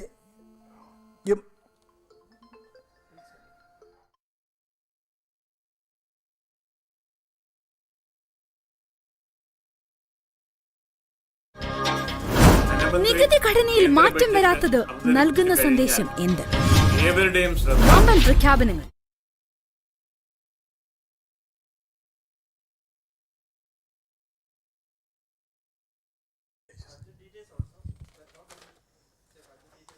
Okay. I think your students have to be enlightened more on other factors than the typical budget. Okay. Then over to the next slide. Yes, please. So this is a challenge that you are facing. Now I told you about the deceleration of economic growth since 2018-19. The rate of economic growth in 2014-15, when Narendra Modi became the Prime Minister of the country, it was 7.4%, and people expected that India is ushering to a period of rapid economic growth, because in 2012, 13, etc., the growth rate was something to tune of 4.2, 4.5, etc. Now people consider it as the merit of Narendra Modi administration, but actually it was a result of the decrease in crude oil prices in the international market. In 2012 and 13, the crude oil price touched something like $145 per barrel, $145 per barrel. Today, the crude oil price, the Brent crude price is $58. You compare. When it is $58, the price is, how much is for the petrol today? 88 rupee 20 paise per liter. Okay. So he was really fortunate in having a slump in a drastic decline in crude oil prices up to $32 per barrel. One barrel is approximately 159 liter of crude oil. So there are different types of benchmark prices for crude oil. The OPEC crude, NYMEX crude. NYMEX crude is New York Mercantile Exchange crude. Then we have what we call the Brent crude, etc. NYMEX is New York Mercantile Exchange. That is the lowest rate, the light crude in America. So he was really blessed with the sharp decline in crude oil price, and the rate of economic growth increased, rate of inflation came down. During 2015-16, the growth rate has gone up to 8.2%. That was a blessing in the form of a fall in crude oil. And in 2016-17, it was 7.1. 2017-18, it was 7.2. 18-19, it was 6.8. Last year, 2019-20, 4.2. 2021, when this financial year ends by March, the economic growth will be 7.5% decline, minus 7.5%. That means even before the COVID, going to the next one, even before the COVID-19 pandemic, India faced economic deceleration, MBSE crisis, ever increasing NBA for the banking system. Now, during the lockdown period, it was announced at the late night. So what happened? People had no way to move. Millions of migrant laborers from different parts of the country, including Kerala, they couldn't move. There was no transportation facility. Everything was locked for 21 days. Narendra Modi thought that within 21 days, everything will be okayed. Now still the pandemic is still increasing. State of Kerala, the position is very deplorable. The case of Kottayam district and Ernakulam district is very, very pathetic, with 600 or 500 cases every day appearing. Millions of people lost sources of livelihood. Migrant laborers were at great misery. Now during the first quarter of the economy, GDP declined by 23.9 in the first quarter from April, May and June of the 2020. So can you just explain GDP? Well, because GDP is a word often heard. I don't think most of you are familiar with what the meaning of GDP. Should we explain it, sir? Okay. Is it worth? So we have concepts like GNP, NNP, GNB, then GDP, NDP. So both at market prices, both at factor prices. Okay, I think these concepts will be dealt in macroeconomic session by Bostom. He is an expert in microeconomics. So now, because of the drastic decline of the economy by 23.9%, government announced a series of packages to face the COVID situation. In the United States, in Canada, they spend 1.1% of the GDP for the stimulation packages.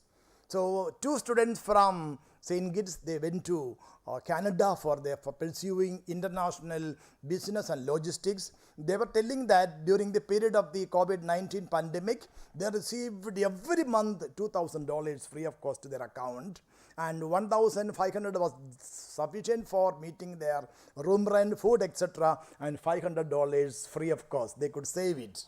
So that was a blessing.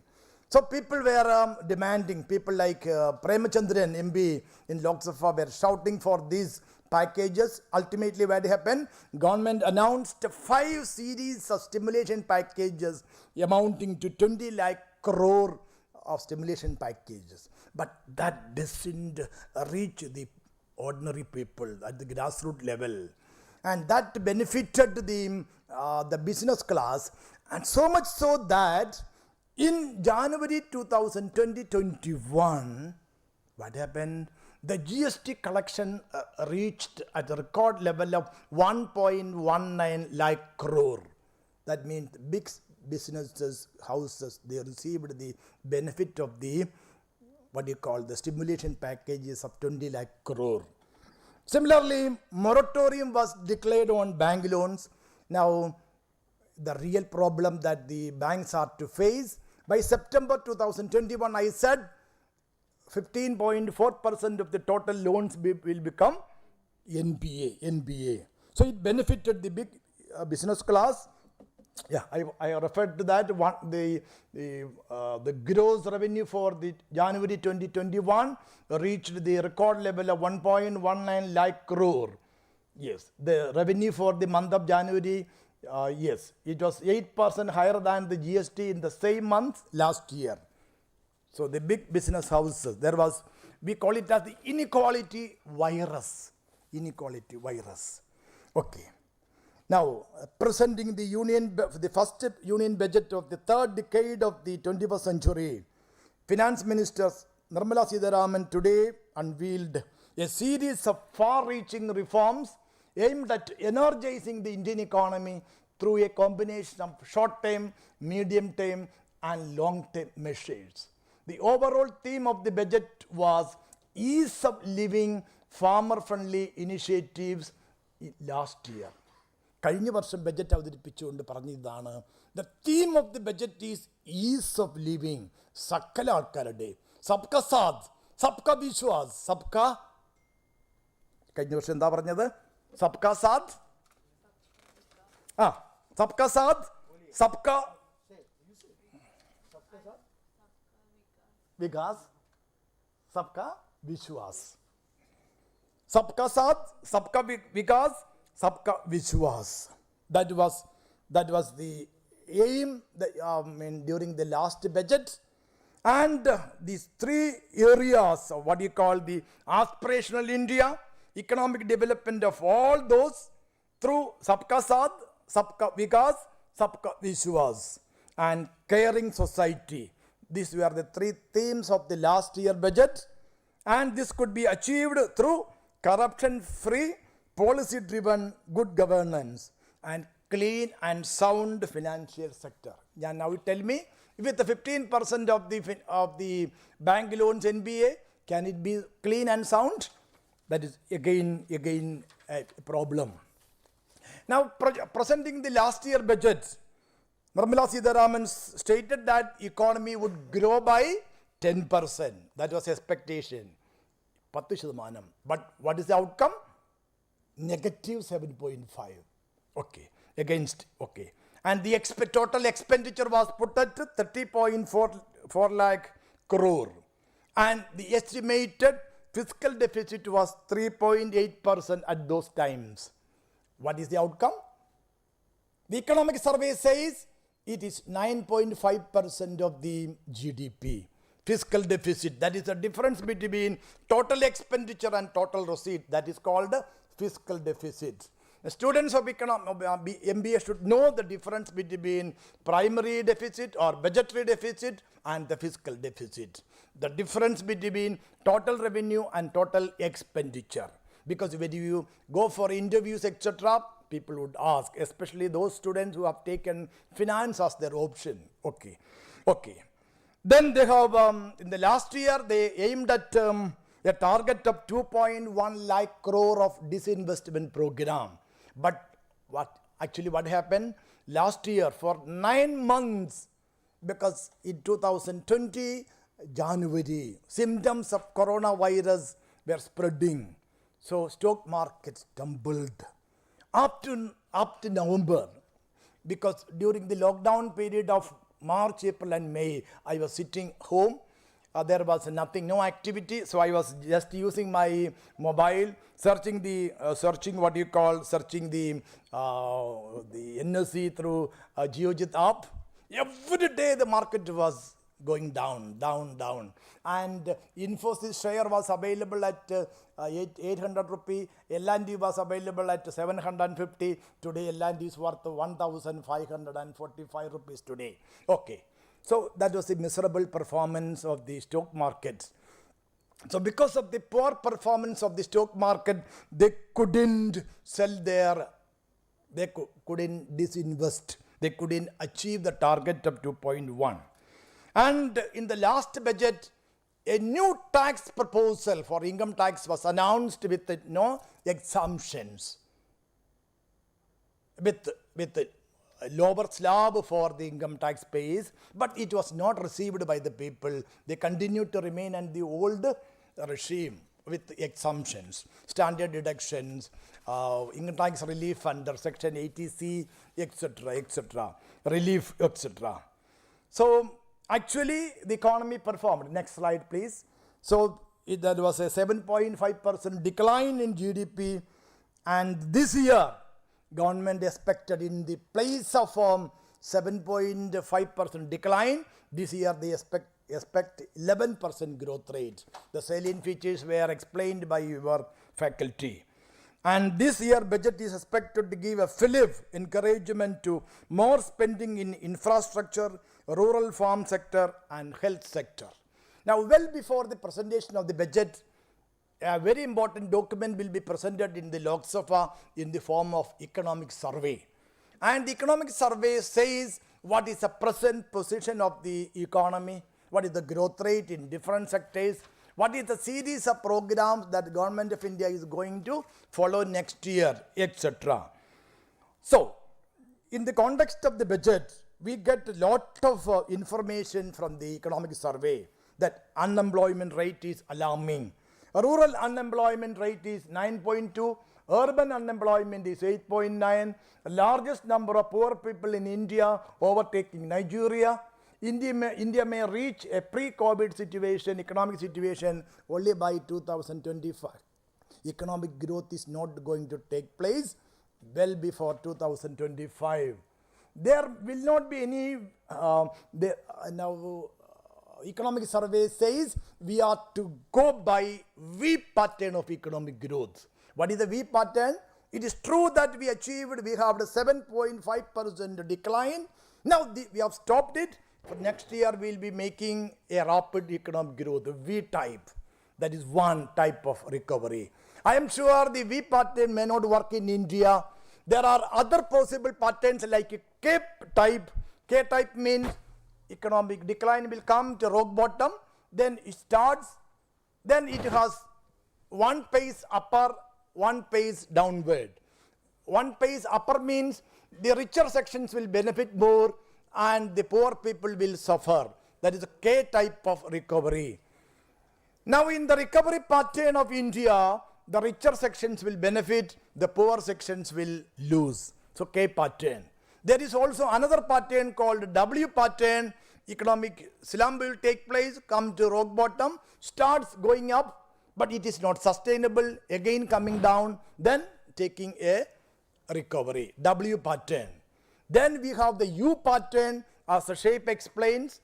Then we have the L pattern, economic growth will come down, then remain stable. Okay. Now we have the fiscal deficit of, in the new budget, we have the 9.5% of the GDP as fiscal deficits. Prolonged farmers' agitation is going on in Punjab, Haryana and Western Uttar Pradesh. Now, coming to the present budget, the present budget 21-22 rests on 6 pillars. The 6 pillars are health and well-being, physical and financial capital, and infrastructure, inclusive development for aspirational India, reinvigorating human capital, innovation and R&D, minimum government and maximum governance. When Narasimha Rao became the Prime Minister of the country in 2014, he said his overall objective is minimum government and maximum governance. But the experience of the 7 years showed that there is maximum government and minimum governance. So that is the situation. Now, coming to the allocation of the budget, the health sector received the highest allocation, well explained by your own faculty. I do not go into details because the figures are well with you. COVID vaccination allotment is rupees 35,000 crore to vaccinate 50 crore of people. A new scheme called PM Atmanirbhar Swasthya Bharata Yojana to be launched to develop primary, secondary and tertiary sector. Good allotment has been given to the health sector. Then, so 3 sectors received maximum emphasis. One is the health sector, second is the infrastructure development, and third is the agricultural sector. The allocation for infrastructure is 5.5 lakh crore. Of course, as ma'am has rightly pointed out, 4 states are to benefit. Kerala, Tamil Nadu, West Bengal, Assam are to benefit. So Kerala to benefit 65,000 crore of rupees in the form of infrastructure development financed out of borrowing by the National Highway Authority of India.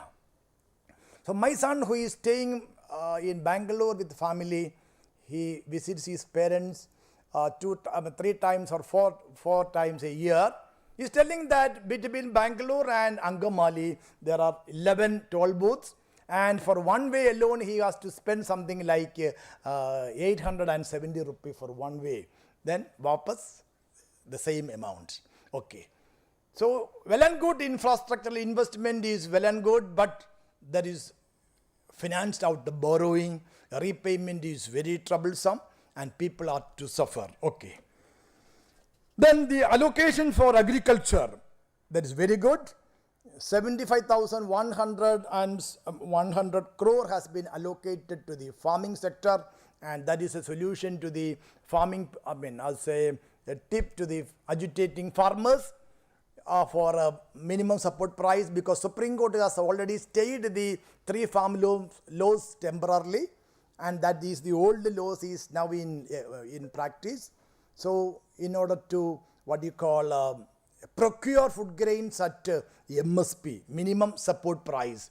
So if a support price is announced, for any reason if price falls below the MSP, government agrees to procure the food at the MSP. So highest allocation has been given, like 75,100 crore, 16.5 lakh crore rupee may be given as agricultural credit through the commercial banks.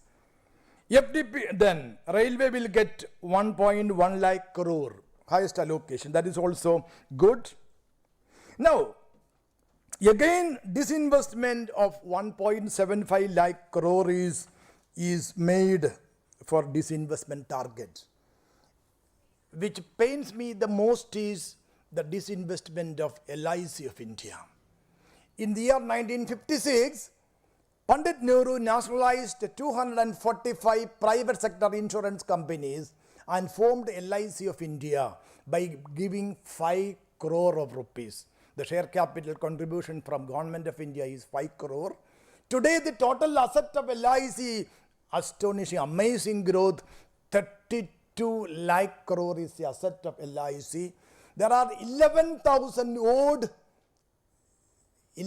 lakh odd insurance agents all over India.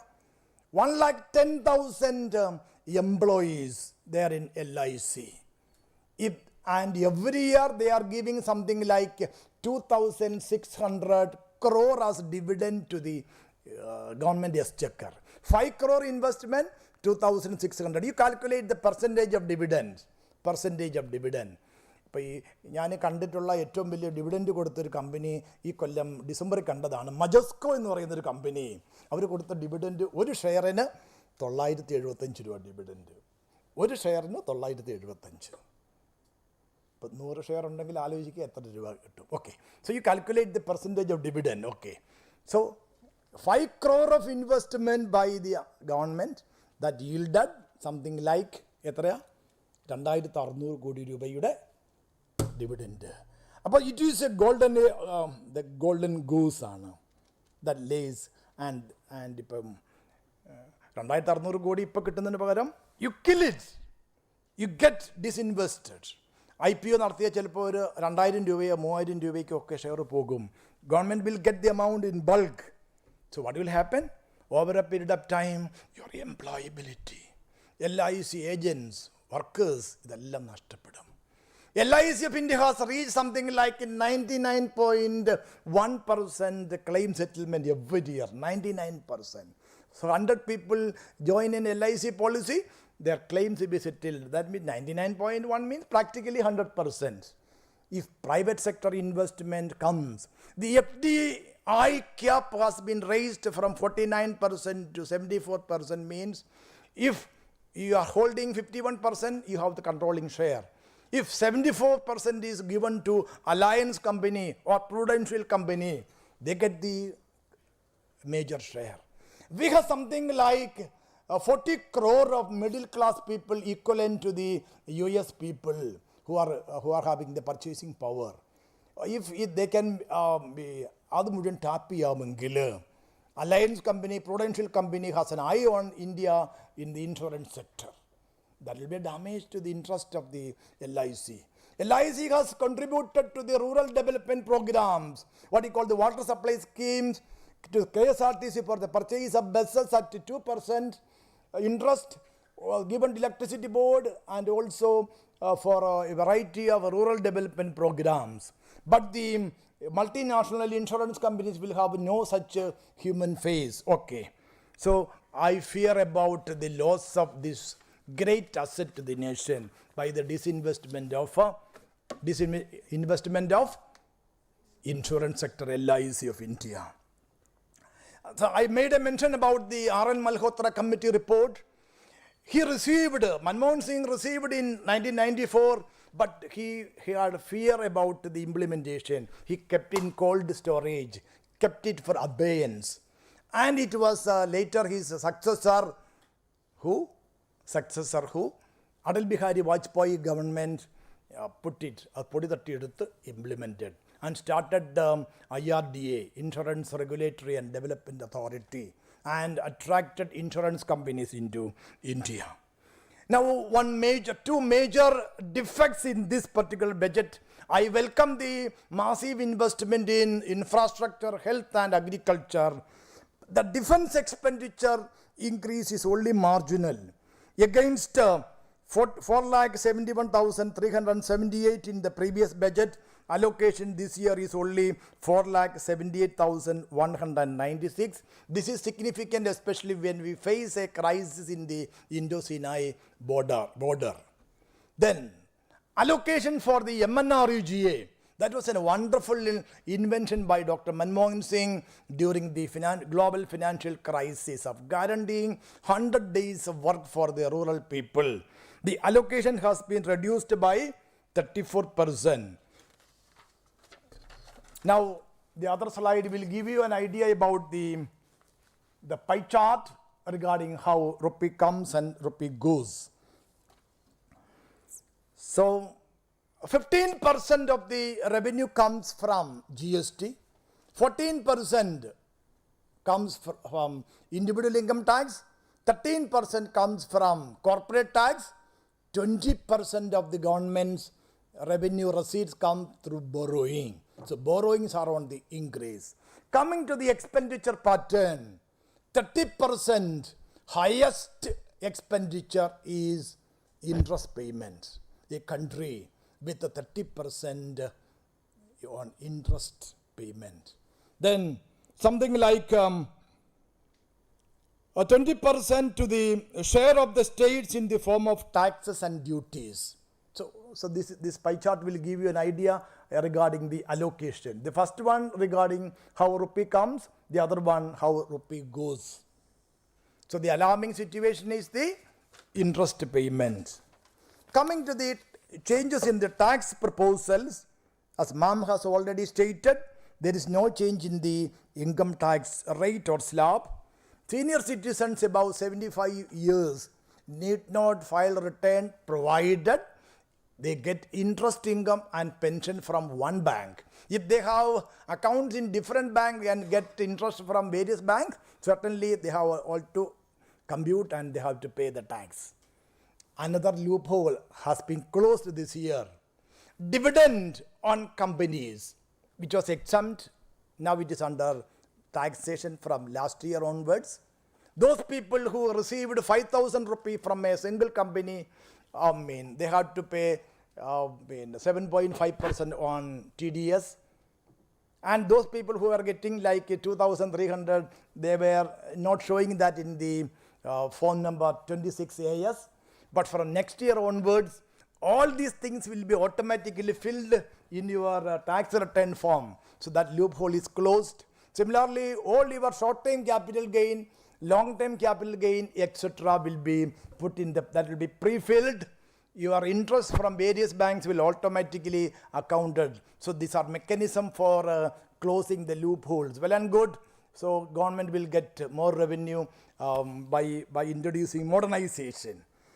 Now, agriculture infra cess at the rate of 2.5% on petrol and 4 rupee on diesel has been increased in the form of agri infra cess.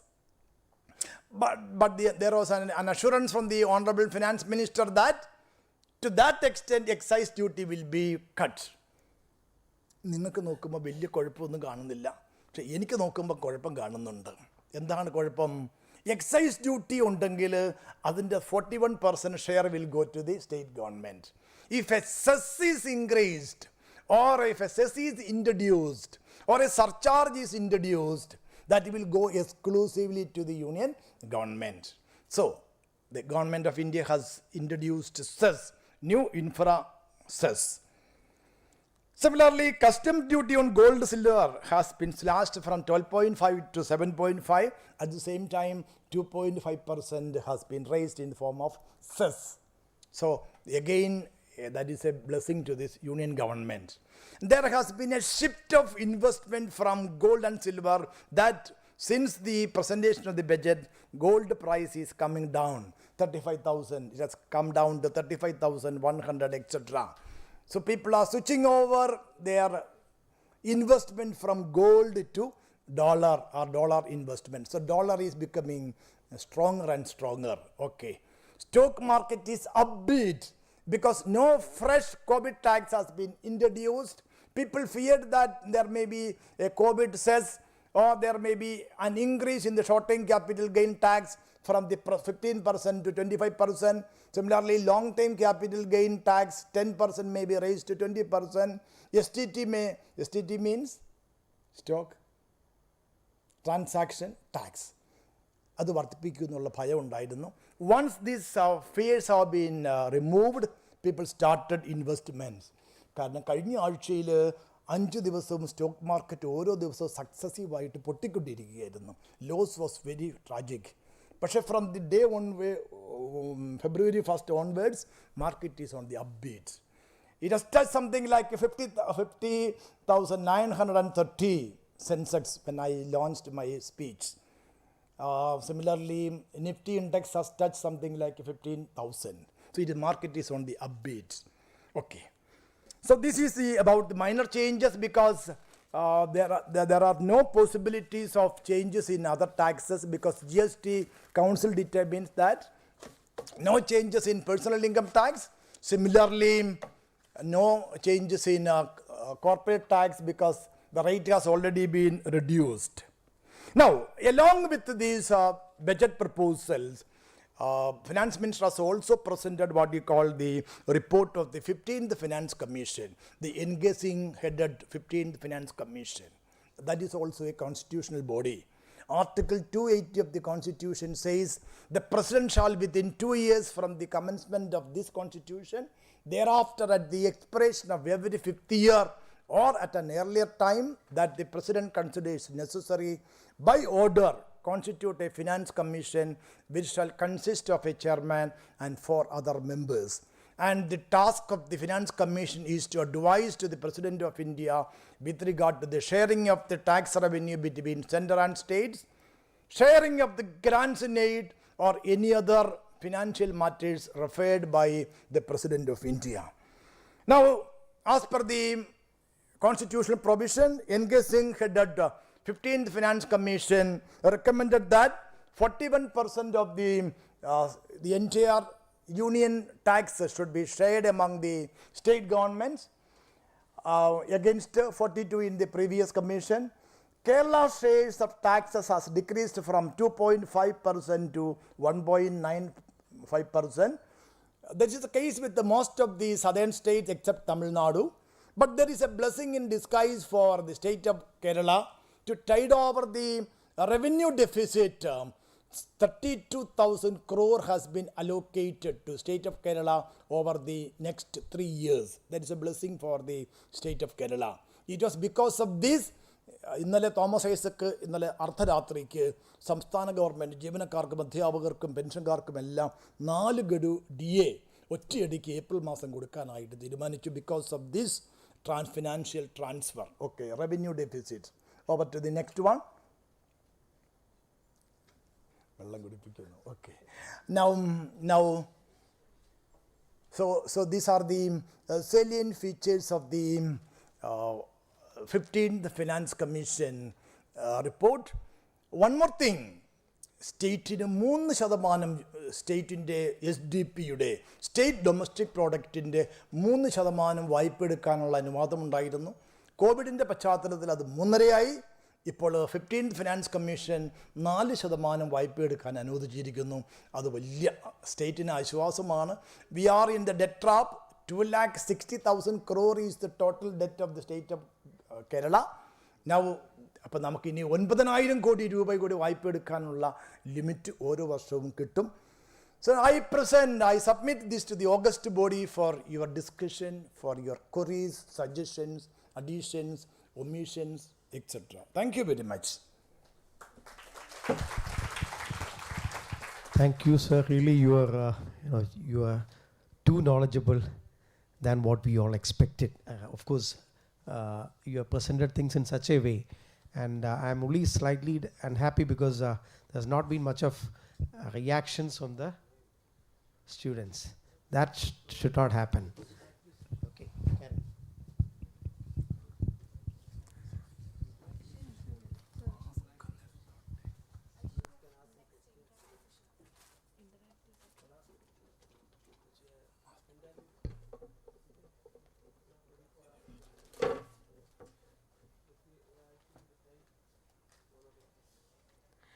Thank you, sir, for showering us with your pearls of wisdom and knowledge. We are truly blessed and humbled by your presence. Now it's time for the interactive session. The students can ask their questions from to the expert panel members. You can start asking questions if you have any doubts, queries.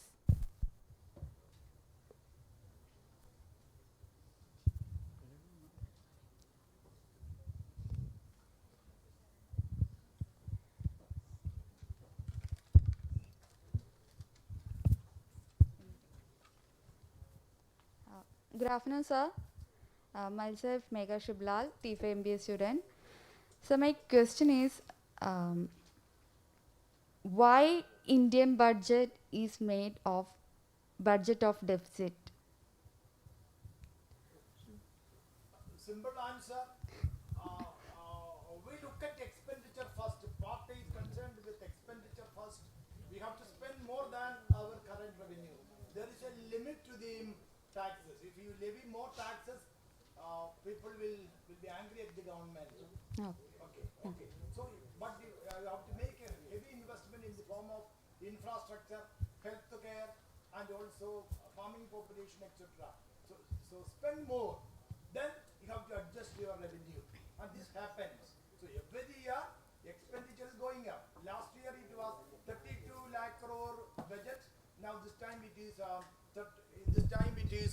38 lakh crore budget. So our expenditure is going by every year, probably because of one reason, the inflation, then the demand for grants or demand for expenditure from all the state governments. Some of the states will be going for election every year. So that's in order to please that particular political parties, they will allow more funds. So the expenditure of all the governments, both center, union, and also the third layer, the local bodies, that is going up. The 15th Finance Commission has given a highest award to the local bodies. 1.5 lakh crore of money has been allocated. Still, all the local bodies are also running on deficit. So naturally, every year expenditure will be going up, but revenue may not increase correspondingly. So that is why we have the deficit. Okay. We have the deficit of 9.5% of the GDP. Okay, sir. Thank you. What have you understood by a deficit budget? എൻ്റെ മാതാവേ പറഞ്ഞേടേ. You are raised the question. I just want to ask you, what have you understood by deficit budget? Or was it a question now only for the sake of that? ആ I'm slightly agitated because you people are not asking questions. That's why it is rather provoking this one. Have you understood what exactly is a deficit budget? Yes sir. Tell. Have you really understood what exactly is a deficit budget? No. If not, sir will explain. Sir will explain. What is a deficit budget? She asked that question, but I don't think she has understood what exactly is the meaning of deficit. So we have a different types of budgets, balanced budget, surplus budget, and then we have the deficit budget. If your expenditure is greater than your revenue, obviously it is deficit. If your revenue is equal to your expenditure, balanced budget, then we have the surplus if your revenue is greater than expenditure. And we have also the what you call the zero-based budget, zero-based. So we are making investment every year. We presume that no money has been spent in the previous year. You start afresh. So zero-based budgets. So these are different types of budgets. Students of public finance study in their preliminary studies. So the obvious reason is the demand for expenditure is increasing year by year. Okay. Do you think as a finance, as an MBA student, you can afford to present a deficit budget? Is it possible for you? Will your future boss accept a deficit budget?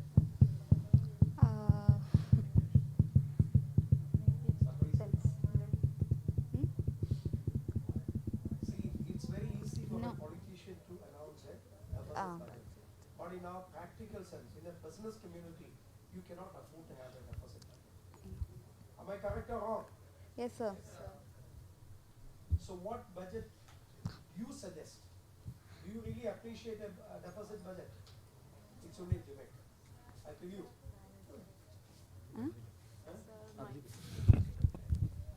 എന്താണ്? See, it is not advisable to have a deficit budget. It is always budget. It is always better you have either a zero, like what do you call that? A balanced budget, Balance budget. or a surplus budget. So, as MBA student, future managers never admire a deficit budget. Okay, Yeah. always plan. See, because I'll tell you, the fact is that are they shelving anything from their pocket? Ultimately, the people are suffering. See, deficit budget is not a pakka budget. See, budget have to be balanced. Initial days, it used to be like that only. See, after all, I wish one among you would become a finance minister, future finance minister, but not all. So, your opportunity is to, your scope as a MBA or manager is to prepare a surplus budget is always advisable. So, don't try for a deficit budget in your career. Am I troubling you? You took the initiative of presenting something, and have you fallen into a trap? No. Come on, be active. See, I'll tell you, our institution will have more and more such seminars in the coming months. This is the way in which you can develop your experience or your studies. To be honest, you sit down. See, to be very honest, every knowledge is good in your curriculum. It is something beyond what is explained in your academic thing. Anything you learn, it will help you a lot. Even a knowledge on arts, science, for that matter, any discipline will help you in your career. This is what I have to say. Am I correct or wrong? Tell me, you wanted to say something. Yourself. What's your good name? Yes, Ambali, tell me.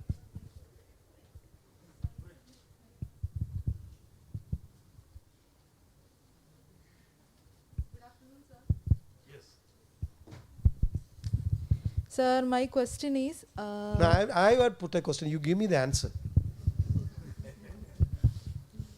See, you have come with a prepared question. That is not what I expect.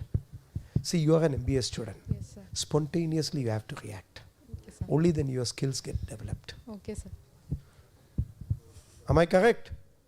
Sibu Chitran sir, you are with this in organization since beginning. You have to make them very, dynamic, active. Tell Ambli. Okay, you raise your question.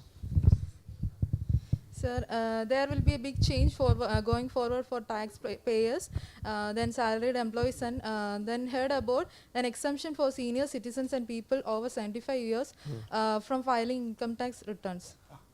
So what do you expect from that? What have you understood from that? How does it affect you? You are not a senior citizen. No, sir. Okay. Yes, sir. So what have you understood by that? So there is a consideration for senior citizens also. What is that consideration? Then there is a they have no filing income tax on. They don't have to file income tax return. Is it 100% correct? Do you mean that every senior citizen above 75 doesn't have to file the income tax return? No, sir. What have you understood by? It is not fully, it is not correct completely what you have said. Senior citizens, if they have income other than pension and interest income, they have to. So it is. If you have interest income received in different banks, obviously you have to. So it is not something as beneficial to a community to the extent you think. It is only helping the retired government officials, not the general public. Okay, sir. Have you understood? Yes, sir. Manasilayo Shirigam? Yes, sir. Okay. Yes. Then you explain to others. What have you understood by that? There is exemption for senior citizens and people over 75 years. They have no filing income tax returns because it is beneficial only in case of government retires or citizens. It cannot be fulfilled or it cannot be applicable to every senior citizens in the country. Who is a senior citizen? People over 75 years old. No. Senior citizens are those above 60. 60. And how is it applicable to a female? When do you expect to become a senior citizen? Sibu sir will become a senior citizen on attaining 60 years. But in the case of Ambali, at what age will you attain a senior citizen? Above 65. Sorry, 50. Come on. Will any government declare something anti-women? I think you can get the benefit at the age of 58 if I'm wrong. If I'm not wrong. Okay. So what is an income tax return? What have you understood by an income tax return?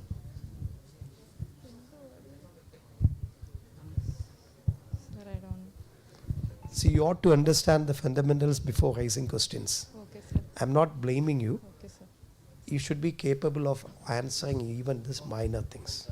Okay, sir. Okay, let them ask. Now the questions and queries, please raise. But rather, I am in a hurry to go. You can ask me 3 questions, 3 or 4 questions you can raise. Yeah. No. Students can very well ask questions. 4 questions you can ask. I need to reach there by 2.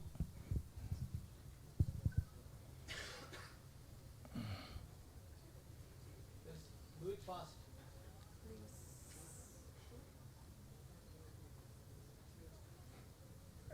The students' interaction program with the Chief Minister is on next Monday. So at 2 there will be a principal's conference, video conferencing by the Vice Chancellor. So students can ask questions. Okay, 10 minutes you can ask me questions.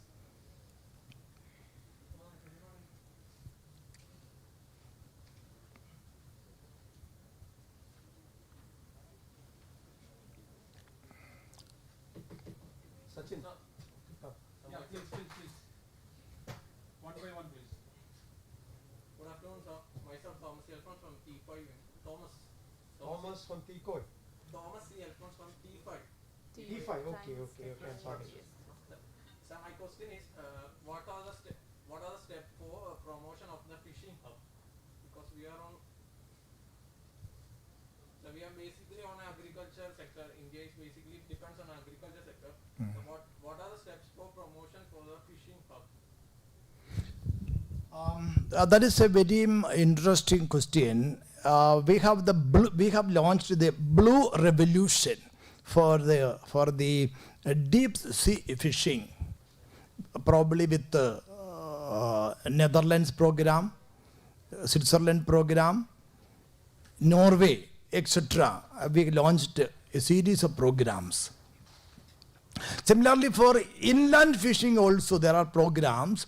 Usually fishing, livestock, etc. are state subjects and usually not reflected in the central budget. But for the development of infrastructure and also finance, central will allot funds to the state governments generally.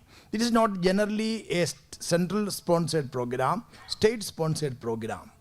So we have programs, we call it as deep sea fishing program. You understand what I am telling? Blue Revolution. And these programs are going on. So countries like Thailand, etc. are exploiting that. We also want to explore. We are one of the largest exporters of seafoods or marine foods to the European countries, also to the Gulf countries, and also to the American continent. Okay, so it is basically a state subject under the 7th schedule of the Indian Constitution. Okay.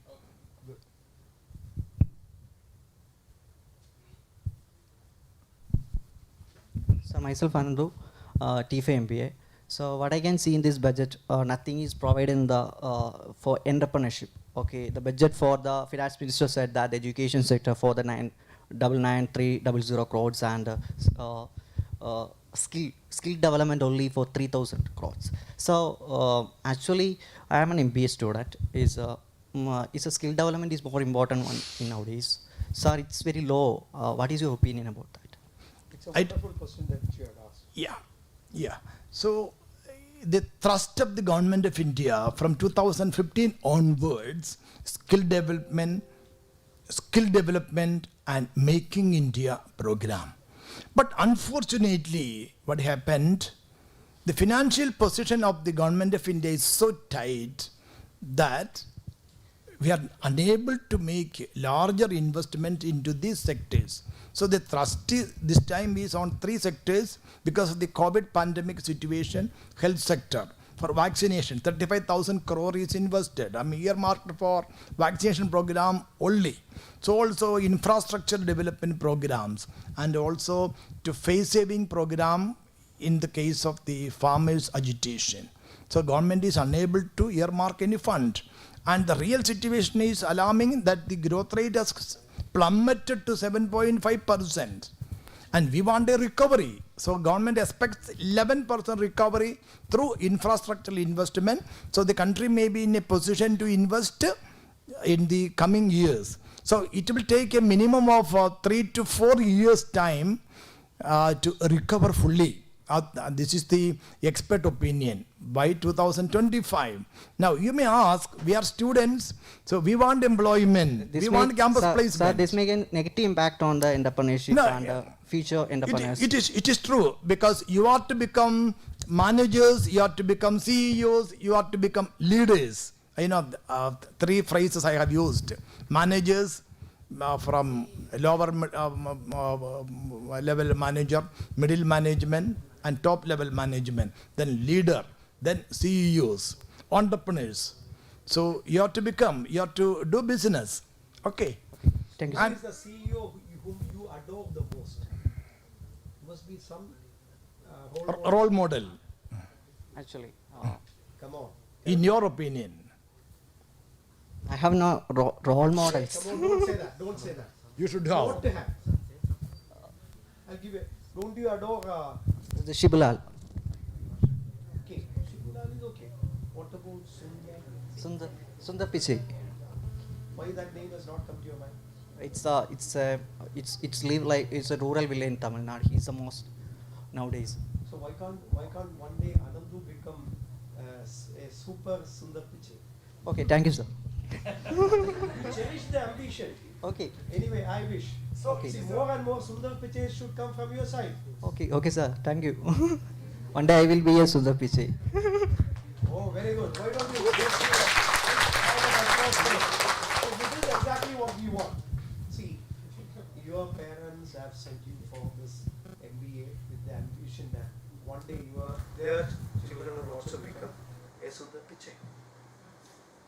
Are they wrong in that? Sundar Pichai is a role model for everybody.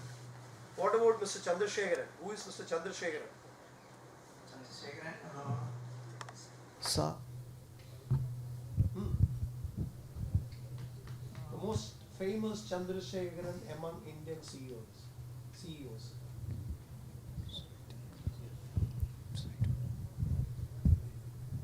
Say, you have no idea. He also hails from a rural background of Tamil Nadu. More, you should know it.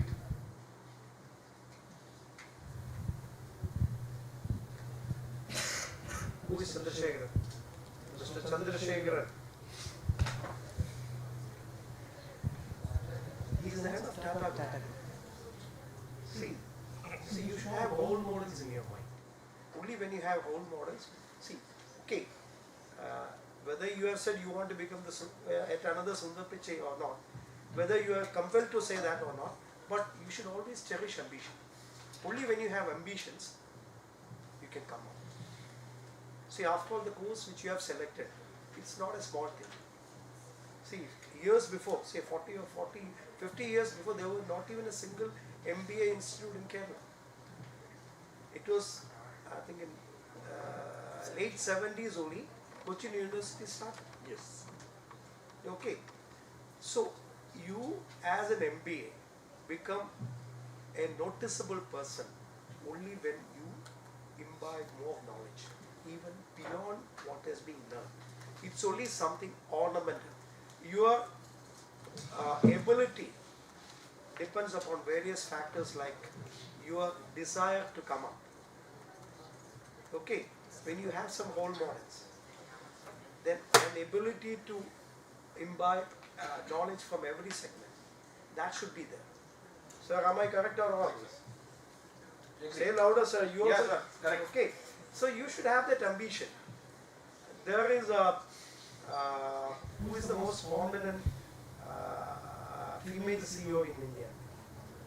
What is the name of? I do have forgotten, but the name of the Pepsi head. Indrani. Indrani.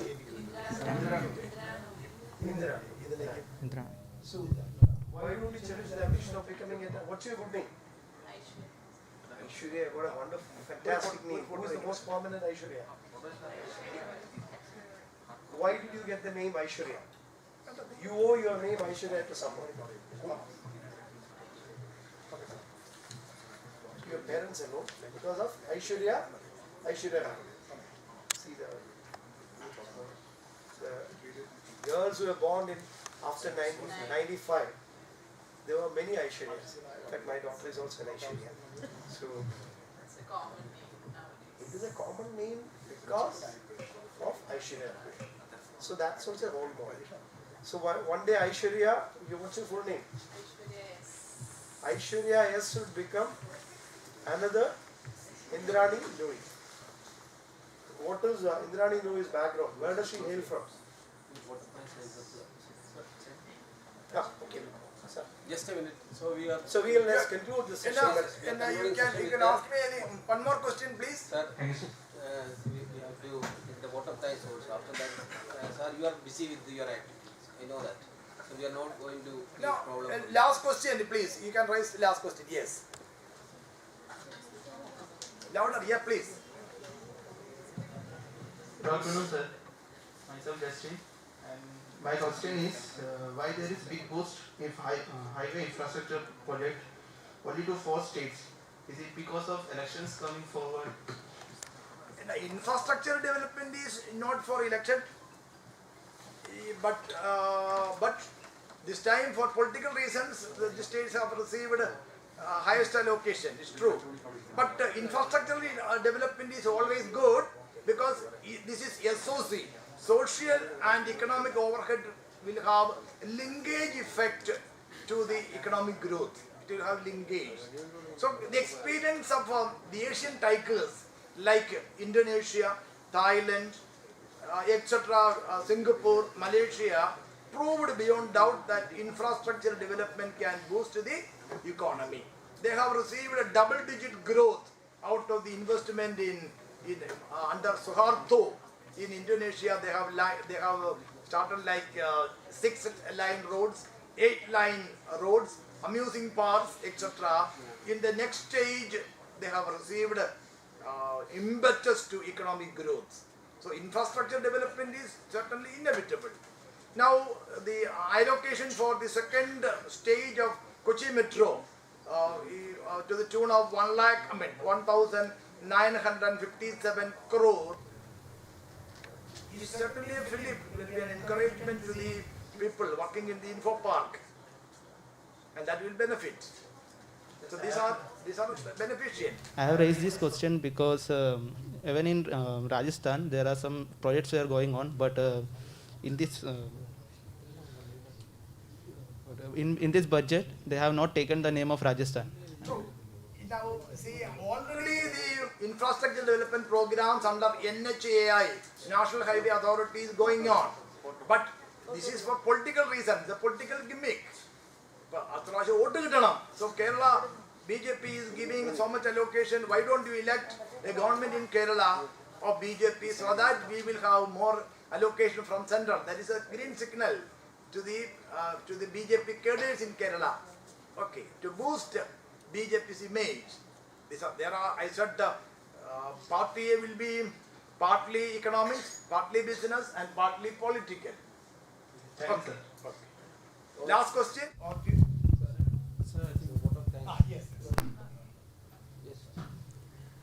Let's make the end of the formal function with a vote of thanks and appreciation and gratitude to all those who make this session a grand success. I request Mr. Ashwin PS, Trimester 5 MBA student, to propose the vote of thanks. Thank you, Aishwarya. Good afternoon to one and all gathered here. Myself, Ashwin PS, T5 MBA student. It gives me immense pleasure to deliver the vote of thanks on this memorable occasion. First and foremost, I thank our chief guest, Professor Dr. K.K. John, Principal, St. Kitts College of Applied Science. In spite his busy schedule, accepted our invitation and made a wonderful budget analysis 2021. Without your contribution, this program might not be happen. Thank you, sir, for your generous contribution. I would like to express my sincere gratitude to Mr. Salim Karnagaran, moderator of the wonderful session. Thank you, sir. Now, I take this opportunity to thank the support that has been given by the Mangalam management to conduct such a fruitful section to our MBA department. Special thanks to Mangalam team.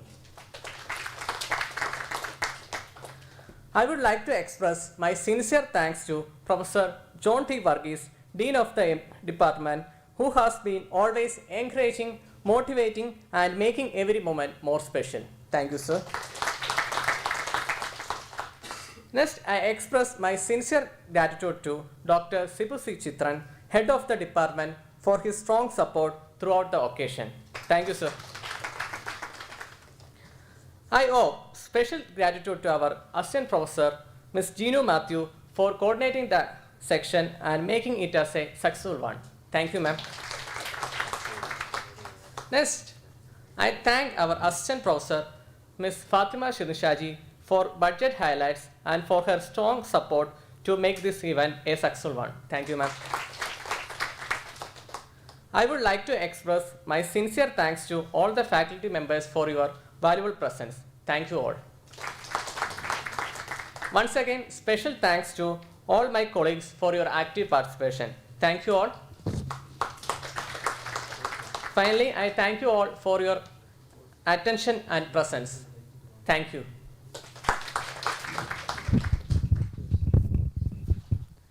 I go now on the expectation that I may return to you for a session, maybe on Indian economy, at any day, preferably on any Saturday. If Saturday is a working day, I may come here. You can arrange on any day, because Saturday may be comfortable to me. Okay. Okay. See, the vote of thanks, what Ashwin said, he wanted to thank all his colleagues for their active participation.